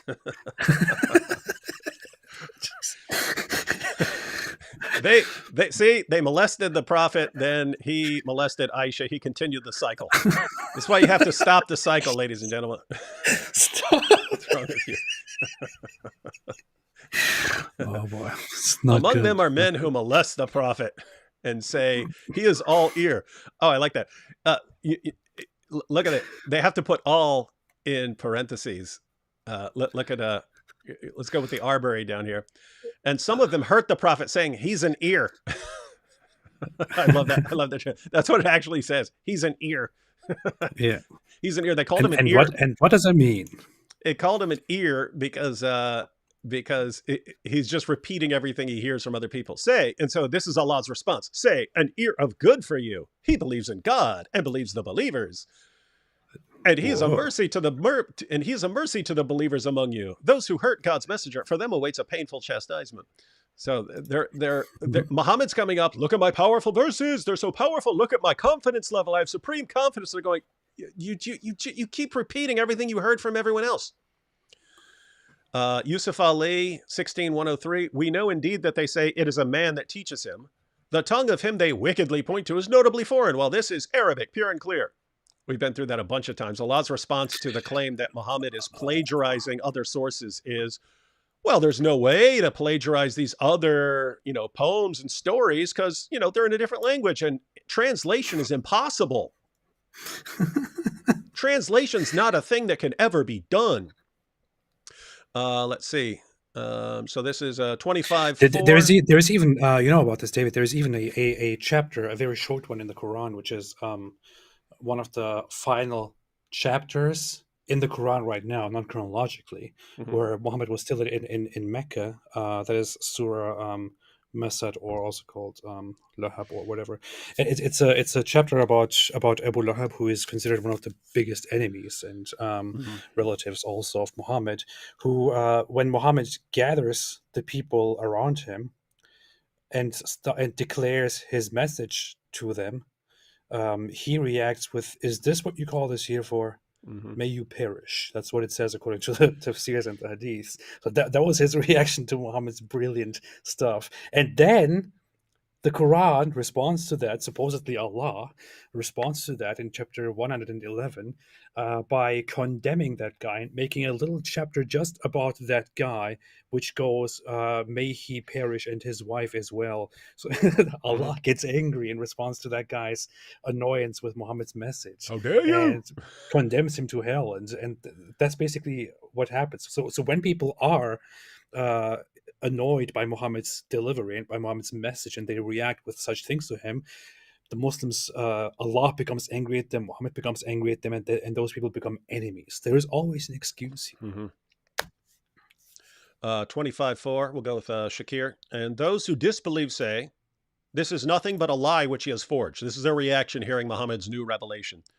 "This is nothing but a lie which he has forged, and other people have helped him at it." So that's their reaction. Come on, Muhammad. We know where you're getting this stuff from. You keep leaving, hanging out with all these other guys, and then coming out with your amazing revelations, which do not impress us at all. And the next verse says, "And they say, stories of the ancients, he has got them written. So these are read out to him morning and evening." Saying, hey, people are quoting stories to you morning and evening, and you're coming out and saying, this is my new revelation. We know what's going on here. Are these guys impressed at all by the Quran? Even slightly? No. They're laughing at it. They're mocking it. They think that this is a giant joke, which is pretty much what everyone who reads the Quran thinks. That's because Allah hardened their hearts. Yeah. I wonder if Farid is still here and when he will start commenting, "Get on your knees, a golden shower." And... Golden showers! You see? Okay, so now we're back to Saajid's summary and thoughts on this powerful argument.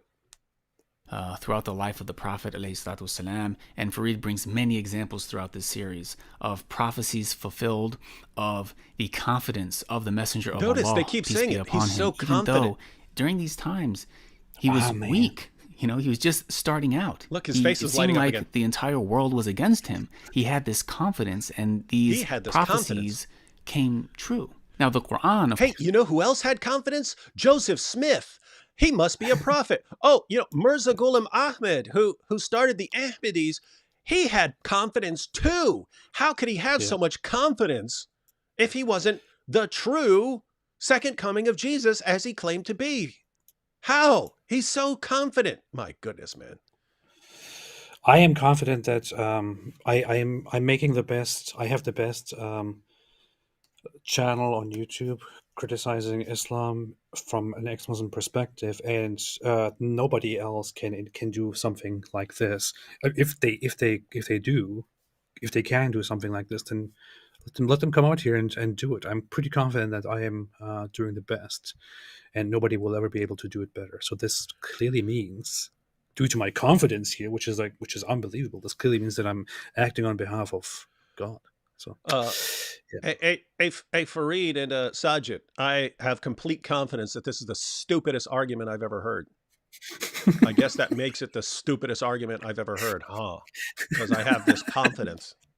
This is brilliant. Nobody can make a more stupid argument. A miracle. I challenge the entire world to come up with a stupider argument and prove me wrong. In and of itself, the Quran, this book. And if we think about the tradition of the prophets, we find that Allah would send them with signs that their people could recognize. Their people could see that, this must be a prophet of God. So for example, Musa alayhi salam, when he had the competition against the magicians, if he wasn't truly a prophet, then defeat him in this competition. Of course, Musa alayhi salam won. We find Isa alayhi salam, his people being into medicine and that being something that they excelled in. Isa alayhi salam was able to do things that they of course couldn't do, that they observed to be miraculous, like giving sight to the blind, them without referencing or by the permission of Allah subhanahu wa ta'ala, giving life to the dead. Now for the Arabs, for the time of the Prophet Muhammad, peace be upon him, poetry was what they excelled in. It was their specialty. So the Prophet Muhammad alayhi salatu wasalam came with the Quran, and the people were able to recognize this as a divine miracle. This is something that people could not imitate. It's not something that they could not bring forth anything like come it. Up with just like they couldn't defeat Musa alayhi salam, just like they couldn't defeat Isa alayhi salam in what they brought forth. The same goes for the Prophet Muhammad, peace be upon him, and the Quran. What did Rasulullah? This is an amazing point, actually. Look, I mean, you see here how Allah cares about Muhammad. Like you have Moses, who is tested with magic, with literally turning one thing into something else, with some really, really big, impressive stuff bigly.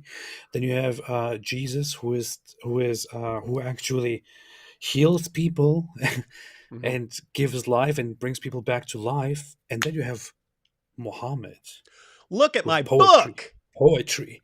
Look at the book I'm reciting. I'm reciting verses. You can never top that. Isn't this like That's because Allah cares so much about Muhammad that he didn't want to tire him so much, so he gave him an easy job, poetry, where Muhammad just had to go like, can you do that? Can you do something better? Can you do something better than this? No. Yeah, and I'm going to judge the contest. I'm going to be the judge. Oh boy. Let's look at an example of an entire chapter of the Quran. Since the Quran in Surah 2 challenges unbelievers to recite, to come up with something as good as a chapter of the Quran. Check out an entire chapter of the Quran. In the name of Allah, most gracious, most merciful, say, O ye that reject faith, I worship not that which ye worship, nor will ye worship that which I worship, and I will not worship that which ye have been wont to worship, nor will ye worship that which I worship. To you be your way, and to me mine.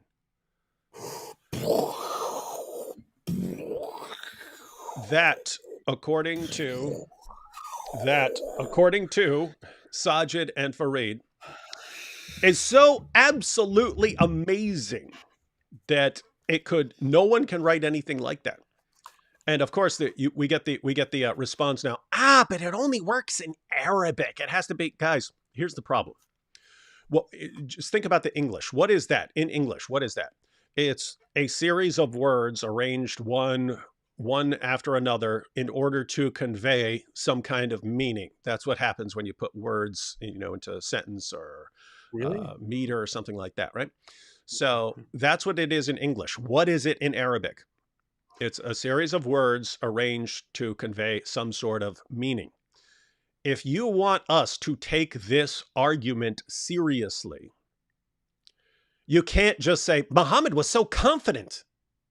That is insane and idiotic to say, oh, this guy historically was confident, and therefore we know he must be right. He must have access to the unseen. And I mean, my goodness, any narcissist in history meets that requirement. No wonder you guys keep ending up with no wonder you guys keep ending up with like Muhammad Hijab and Ali Dawah and Sheikh Uthman and Andrew Tate as your heroes. They're big narcissists. They have lots of confidence built into them. So what is that chapter of the Quran in Arabic? It's just some Arabic words. If you want us to take that seriously, you have to present some kind of evidence that a human being could not put words in that order. And the problem there is human beings can put words in any order we want. And if we were to put them in some kind of order, it would probably be significantly better than the nonsense we just read. So this is a terrible, terrible, awful, horrible argument. And I have to point out, this is the main argument that Muhammad uses in the Quran. This is his main evidence. I mean, apart from telling the people of the book that he's confirming their scriptures and therefore they need to confirm him in return, which Muslims today don't use. Notice Muslims today do not say what the Quran says repeatedly, where Allah says, Muhammad is affirming what you have in your scriptures, therefore you should affirm him as a prophet. Muslims today tell us, no, Muhammad didn't believe in the Bible. He believed it was corrupted, and therefore that entire argument falls to pieces. But those are the main arguments. Muhammad is affirming the Jewish and Christian scriptures, therefore he must be a true prophet. Muslims don't use that one because they realize that the Bible would destroy the Quran if you took that argument seriously. And then it's this. No one can produce something like it. It's so amazing. Yeah. And guys, even if we did not know how bad the Quran was, even if we had no idea that it's this jumbled mess of nonsense and Allah can't even get his thoughts right, and that's why he needs someone like Farid to come along and say what he means by encompass is this. even if we did not know that, if I just said, here's a book, I've got a book right here, and it's so incredibly written that none of you can write something like it. If you heard that challenge, would you think that, okay, if I can't write something like it, it must be from God? Yes. Guys, does that follow? I can't write something like it, therefore it's from God. Does that follow? Does that make sense? If I can't write something like it, I have to admit it's from God. That is the stupidest, most insanely idiotic thing anyone has ever claimed. You can't write something like it, therefore it's from God. Can I write a play like Romeo and Juliet? No, I can't. Therefore, I have to say it's from God. How about we try to challenge that Quran chapter alone here? How about we try to do that? Let's try to do something better. You're going to do it? I don't know. I can try. I can try. David. AP. AP. Yes. You don't worship Jesus, but I do worship Jesus. You refuse to worship Jesus, but I do worship Jesus. To you be your atheistic way, and to me be my way. Oh, shocking. It's just like the Quran. Wow. But notice, even if we didn't know, even if we opened up the Quran and we were like, wow, this is the most brilliant book ever written, what would that have to do with whether it's from God? David, you just do not understand the part. You think that Quran verse sounds like a fart because Allah hardened your heart, and therefore you will depart as a disbeliever and something like that. See, I couldn't do it, man. This clearly shows that the Quran is from Allah. It's got I don't to know be. It has got to. to be. I tried my best. You can see it. I tried my See. best, but it doesn't work. And what does it show? What does this tell us? What does this tell you? Ashhadu an la ilaha illallah wa ashhadu anna Muhammadan Rasulullah. I'm doing the Shahada right now. I testify there is no God but Allah, and Muhammad is the messenger of Allah. I'm convinced right now, fully, entirely, because I tried my best and it just doesn't work. And this, Farid convinced us, Saajid convinced us that this means Islam is the truth. This is proof. It is scientifically verifiable. Scientifically verifiable. What else do you want? Yeah. So again, everyone, especially any Muslims who are watching, I want you to get the point here. There are two problems here. One, the Quran is one of the worst things we've ever read. It's absolute horrifyingly bad, painful to read. So to say that is so wonderful, it can only come from God, is an insult to God. But two, even if we're the greatest, most amazing thing ever written, does the fact that you can't write something like it mean that it's from God? Yeah. Again, if you can't write a play like Shakespeare, does that mean Shakespeare's plays are from God? No. If you can't write a symphony like Mozart, would that mean that Mozart's symphonies are the inspired music of God? No. If you can't write a rap like Eminem, would that mean that Eminem's lyrics are from God? Go down the list. Yeah. Think of anyone. If you can't play football like Tom Brady, does that mean he's the inspired quarterback of God? No. You not being able to do something does not mean that that it's from God. It doesn't mean that. You mean college football or whatever it's called? That weird thing where they kick some weird non-ball around? No, I mean soccer. Travesty. I'm talking about soccer. So, guys, if someone came out to me today, right now, and said, "Hey, if you can't do something like this, then it's from God," then you have to agree it's from God. That just sounds so insanely stupid. Convincing. And we've seen, according to the Quran itself, they thought the non-Muslims thought that it was a sad joke. They thought that it was a horrible, ridiculous argument, and that Muhammad's just copying stuff. He's just copying stuff from the people around him. You just saw Saajid. We just saw Saajid say, he's trying to tie the miracles into what was popular at the time. So during the time of Moses, it was magic. So he showed he had greater magic. During Jesus' time, he's claiming that that medicine was popular. Medicine was super popular during the time of Jesus. So Jesus performed Everyone these. loved medicine back Yeah. then. Yeah. So Jesus performed these miraculous healings. And then in the time of Muhammad, poetry, having the best poetry is what they regarded as miraculous. We know that's false according to the Quran, because over and over and over again, the unbelievers challenged Muhammad. Why can't you perform a sign? So are they taking his poetry as a sign? No. They're saying, why can't you give a real sign? Why can't you do something that's actually miraculous? So the unbelievers did not think that great poetry was the miracle, and didn't think that was even a kind of miracle. My goodness, man, this is so dumb. This is, and again, this is the most powerful stuff. They let out with the best stuff. Let's just make sure this point is finished, and then we'll wrap up. We don't need the third point is the Romans thing, which we don't need to. We've been through a million times. We've shown how stupid that is. Let me just see if there's anything left of this point. Have to gain from bringing Islam to the world. Now, some of the reasons people usually give include wealth or women. What did he say? Okay, now he's talking about. Oh boy. Let's see what he says in the Quran. What did Rasulullah ﷺ have to gain from bringing Islam to the world? Now, some of what did he have to gain by bringing Islam? And then he gives, he's claiming that what we'll say is he wanted to get rich.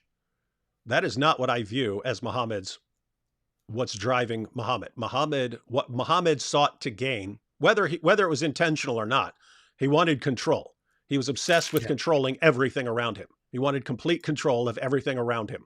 Women, his followers, unbelievers, wanted complete dominance over them. That's what he wanted. So let's see where Farid goes. Also, you could concede that maybe it is possible that Muhammad didn't have such worldly ambitions, and that Muhammad was indeed convinced that he himself is a prophet, and that he doesn't actually want anything except get people to the truth, which still doesn't mean anything, because that could simply mean that Muhammad was deluded, that he was crazy, that he was mentally unstable, for which we have a lot of evidence as well. Let's see. Reasons people usually give include wealth or women. We can quickly scratch off wealth because simply by reading some of his seerah, we come to the conclusion that he lived a very ascetic lifestyle. He only ate the simplest of foods and never lived like a king, didn't dress like a king or anything like that. This guy had the Buddha. Yeah, this guy had nine houses for 9 different wives, but he was super poor. When I think of aesthetic life, I think of learning about Eastern. I think of the Buddha, whom I have here just for fun, who allegedly, as the story goes, was in a royal family, was a prince, had a family, kids and everything, and he left everything behind, took everything off, and went into the wilderness and lived off nothing. Like, that is an ascetic life. And wait, having 9 houses isn't. You don't think, when you think of someone like that, you don't think of someone with 9 houses and 9 wives? No, I mean, if people told me, if I learned what the Buddha was like, he gave up everything, all attachments. He had a very ascetic life. He had 9 houses, and he would go to all of his wives in one night sometimes. I would think, what in the world are you talking about? Yeah, how does that make sense? Hey, let's make another argument for Farid here. Here's an argument for Farid. Muhammad was so poor that he didn't even have a separate bed for his sex slave, Mary the Copт, and he had to take her to the bed of his wife Hafsa, for which he got into trouble. So you can see that Muhammad is so poor, he's getting into trouble with his wives by not providing separate beds to bang his sex slave. Who ruled over the Arabian Peninsula. Aisha narrates, we, the family of Muhammad ﷺ, used to spend the whole month in which we did not need to kindle the fire as we had nothing to cook. We had only dates and water to fill our bellies. In regards to women, you have to keep in mind that he lived a life of asceticism. Due to this, they had to share the same burden that he Please did, stop and they using had that to live word. a similar type of life. In the You 9th don't know year what that after word the means. Hijrah, he gave them the opportunity to leave him. Allah subhanahu wa ta'ala revealed the following verse. O Prophet, say to your wives, if you should desire the worldly life and its adornment, then come, I will provide for you and give you a gracious release. Keep in mind the Prophet ﷺ did not need to introduce Islam in order to marry multiple women. It was a common act during pre-Islamic times. Amr ibn Harith narrates when the Prophet, peace be upon him, passed away, he did not leave a dinar or a dirham or a male or a female slave. He left only his white mule, on which he used to ride, and his weapons, and a piece of land which he gave in charity for the needy travelers. So this topic is crucial to understand because many people who don't know who the Prophet Muhammad, peace be upon him, really was, they might make these accusations about his intention. You know, oh, he wanted maybe worldly gains by spreading Islam and becoming this leader and so on and so forth. But this is so easily refuted if you just look at the life of the Prophet Muhammad alayhi salatu wasalam. If he wanted to indulge in the worldly life, I feel he like very well could have. He had I feel like Saajid has a big problem where he can't actually think for himself and come up with proper reasons why Islam is true. So he appeals to the dumbest person that you could possibly appeal to for for arguments, who is Farid here, and that's just that's sad. I don't know. Yeah, this is just bad. Hopefully they wrap this up so we can wrap this every up. single opportunity to do so. Yet he specifically chose to live a life of asceticism. What he truly cared about was conveying the revelation that was given to him, And that there's banging lots nothing of worthy women. of worship except Allah. This becomes blatantly obvious if you just look at his life, his lifestyle, the decisions he made. If somebody wants to disbelieve in him, they have that choice. But people should at least be honest. They should at least be genuine regarding who he was. This guy All the lecturing us decisions on that he being honest. made were not based on the worldly life and its pleasures. It was all based on there's nothing worthy of worship except Allah. Conveying this message, conveying the fact that Allah sent prophets, conveying the fact that in the hereafter we are going to be judged accordingly, and most importantly, did we worship Allah alone? Did we follow the prophet that was sent? Anybody who tries to convey him otherwise is simply misrepresenting him. Alayhi salatu wasalam. In this video, I'm going to be speaking about. All right, so I think he's on to the Romans point, which, I mean, happy to cover it again, but we've been going almost 2 hours now to get through that nonsense. Saajid and Farid, since we know you guys are checking this out, or you will be checking it out, just so you know, yeah, I think Muhammad's interactions with women did have something to do with his revelation. Not saying that he was intentionally doing this, but his desires were obviously influencing the revelations he was receiving. And don't get ticked off at us for saying that. Aisha herself, as you know, said that. She said, "Your Lord hastens to satisfy your desires." She said that after one of Muhammad's morally convenient revelations. Whenever he would want something, whenever he would want to satisfy some perverted desire that he had, he would get a revelation telling him that it's okay. So when we see Muhammad getting revelations, oh, even though everyone else can only have 4, you get more. Oh, you got caught having sex with your sex slave in your other wife's bed, and now your wives are mad, and you swore an oath to Allah not to have sex with her anymore, and then Allah tells you, he orders you to break that oath and start having sex with, stuff starts looking really, really, really, really convenient. And then, you know, he has a dream about his best friend's 6-year-old daughter and takes this as, oh, Allah's giving her to me. I think that Muhammad's desires obviously had a lot to do with his revelations. As far as the wealth and so on, again, dude had 9 houses and so on. He would get his portion of the war booty. So when he would be struggling financially is when the wars aren't going too well.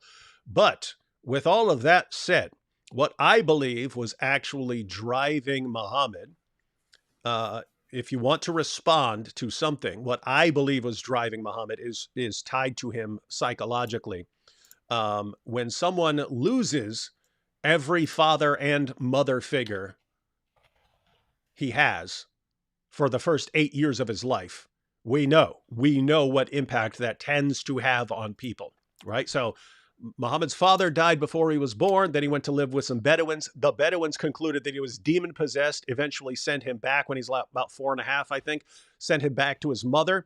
Then his mother died when he was 6. Then he was sent to live with his grandfather. His grandfather died when he was 8. So every person he was close to for the first 8 years of his life died or abandoned him. We know what that does. The people who are that young and lose their father figures, they tend to have a problem with authority figures. They tend to rebel against authority figures. They have a problem with father figures, especially with viewing God as a heavenly father. And they have a difficulty forming stable, healthy, emotional attachments to other people. Muhammad checks off every one of them in an extreme fashion. So rebelling against authority, guess what? This guy rebelled against his entire culture and started and subjugated his people. He violently subjugated his people. Notice, this is a guy who, if you abandon him, if you converted to his religion and then left, you had to die. Fear of abandonment. As far as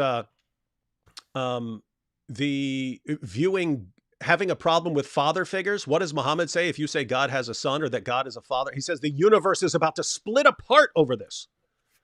The universe is about to fall apart if you say that God is a father, is your father in heaven, right? The universe will get so mad about this.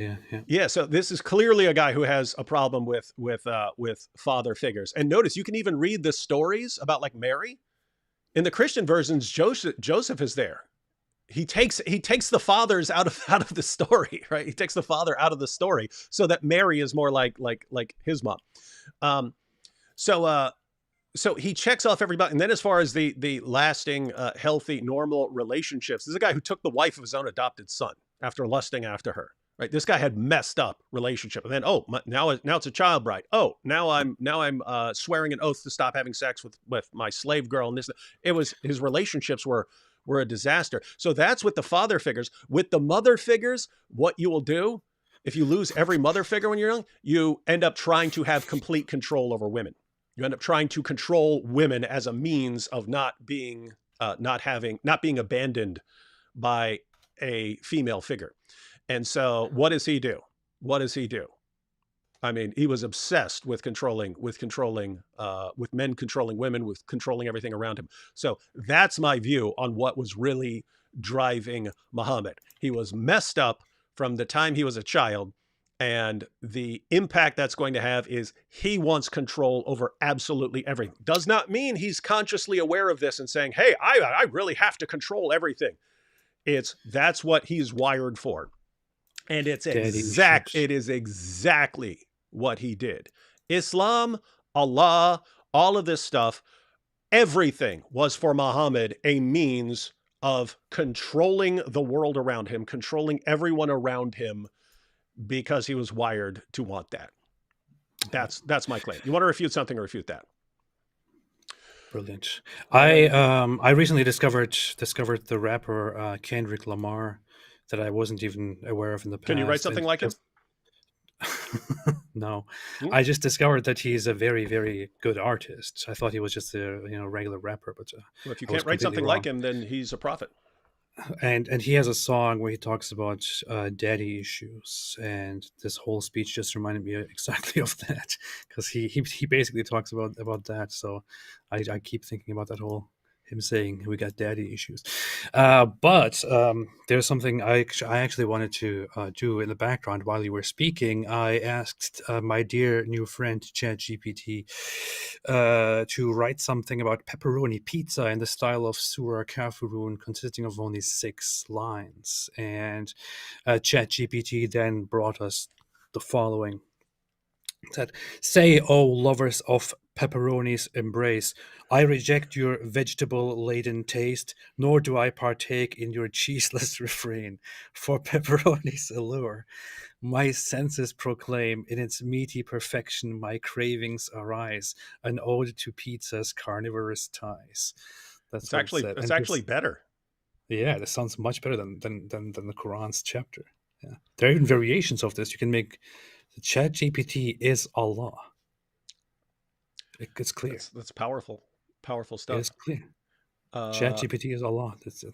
Clear as day. Anarcho-Republican said, David, tell it to Robert Spencer, a Muhammad doubter. I think he means tell that information about Muhammad's psychological issues to Robert. I actually did. I actually laid that down to Robert one day as an argument for Muhammad's existence. So the claim I was making was, it seems pretty unlikely that people who are making up a character like Muhammad would have been aware of how childhood experiences would lead to certain behaviors, and that they would get all of this right from a psychological perspective, like to where you can list what happened to Muhammad as a child and then predict what is this guy going to do, and he does it. He does it exactly. Or you can look at his later life and say, what kind of childhood do you think that guy would have had from a psychological perspective? And it's exactly the sort of childhood he had. It's like, would they really have known that if they were fabricating? Anyway, I told that to Robert. He still doesn't believe Muhammad existed, but he said that's probably, I don't know if he's changed his position because this was a few years ago, but he said that's probably the best argument I've heard for the existence of Muhammad, because the source wise, he thinks the sources are a big joke. They're too late. Even though they're completely scientific. They're scientific. Scientifically verifiable. So we talked at the very beginning about Bob and how Bob is very reliable and stuff like that. Now we talked about Robert Spencer, and see, it's a miracle. It's a miracle. How could this have happened? How could this have happened without Allah subhanahu wa ta'ala making all this work together? Yeah, you see. All right, ladies and gentlemen. Well, we went through. I mean, going back. This was AP challenging Saajid to debate something, and then he calls it a debate, even though it's just him and Farid laying out evidence for Muhammad. We can assume he laid out what he regards as the strongest, and you could tell by the way his face lit up that he really thought this was powerful stuff. You know what? I'm actually very I'm kind of relieved that I didn't even watch this video back then when he first published it. I explained at the beginning why I didn't watch it, but it was a response to me, and I didn't even bother watching it. Had I watched it back then with the enthusiasm that I had, I think I would have made a response that wouldn't have been very kind. That would be full of mockery and all that. Yeah, maybe I should get back to it and review it now. But I mean, isn't it interesting? So we saw the argument from Muhammad not getting instantly killed. That means he's from God. Yeah. It's proof.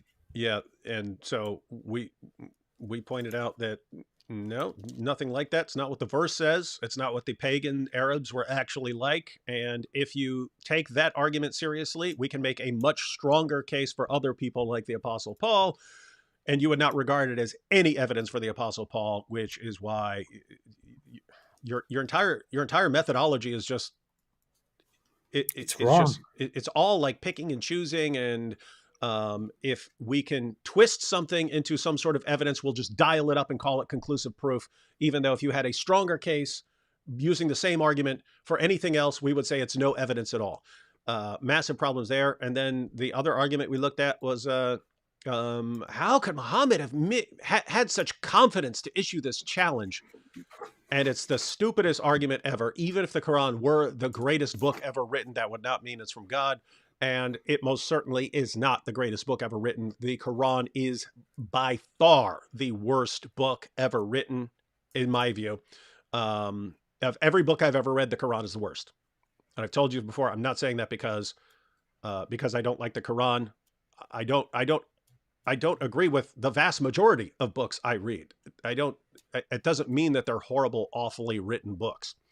Some books are brilliantly written and wrong, and I disagree with them. The Quran is horribly written. it's a horribly written mess. And to say that this could only come about from God, you're basically saying God is so inept at writing anything that only he could produce something this bad. It's supernaturally bad. That's what you'd be claiming. And that's a stupid argument. Not everyone is a good writer, so don't judge. Yeah. I will say, I don't buy your Allah. No, I'm convinced, especially by the whole thing, the whole part of nobody could write anything better than the Quran. I just tried and it didn't work. So for that reason, I think that this is scientifically verifiable proof that Islam is actually true.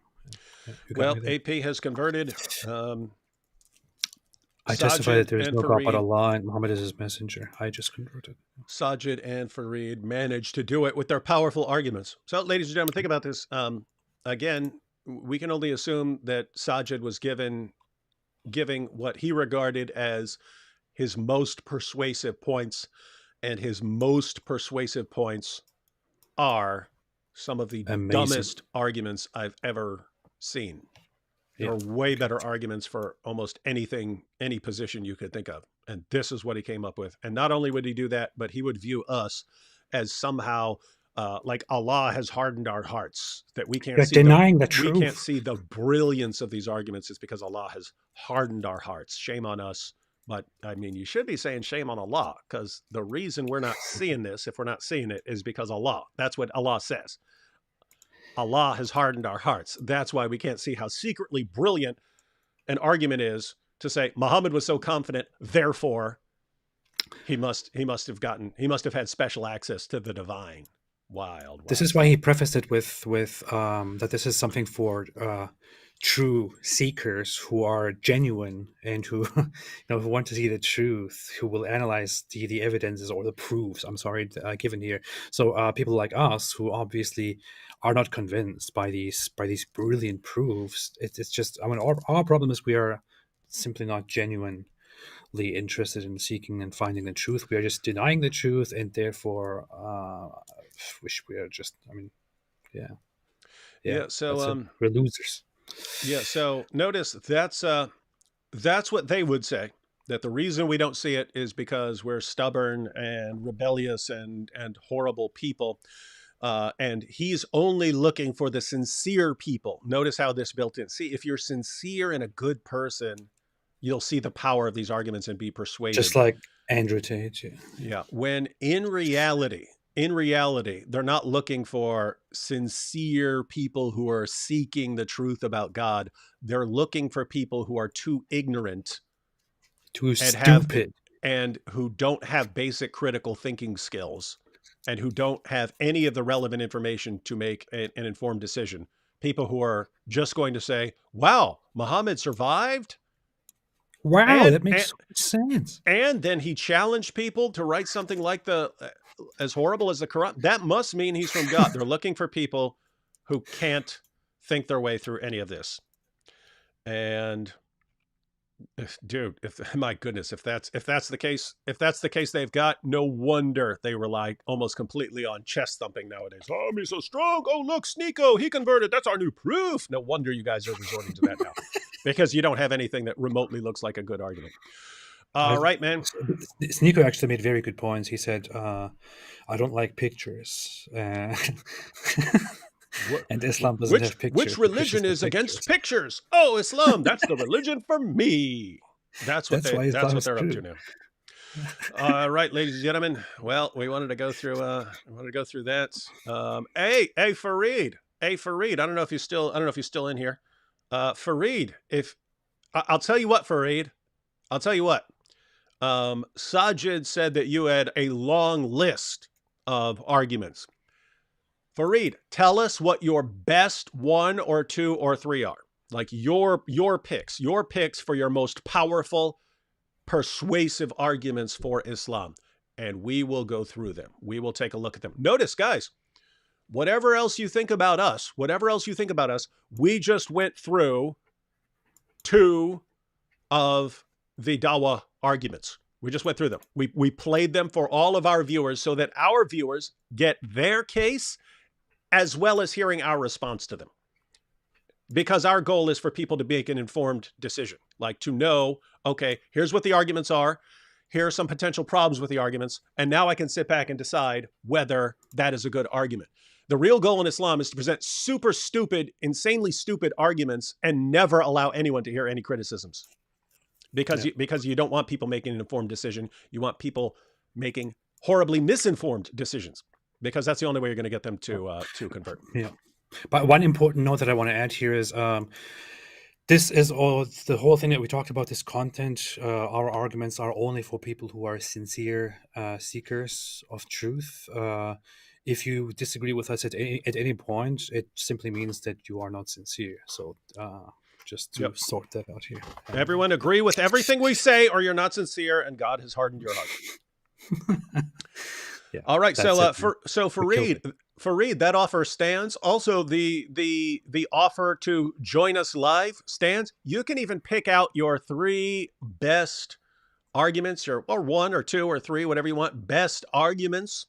We can go through them. And if you want to be here to correct any misunderstandings we may have about them, open invitation. You're welcome. I'm not going to hold my breath.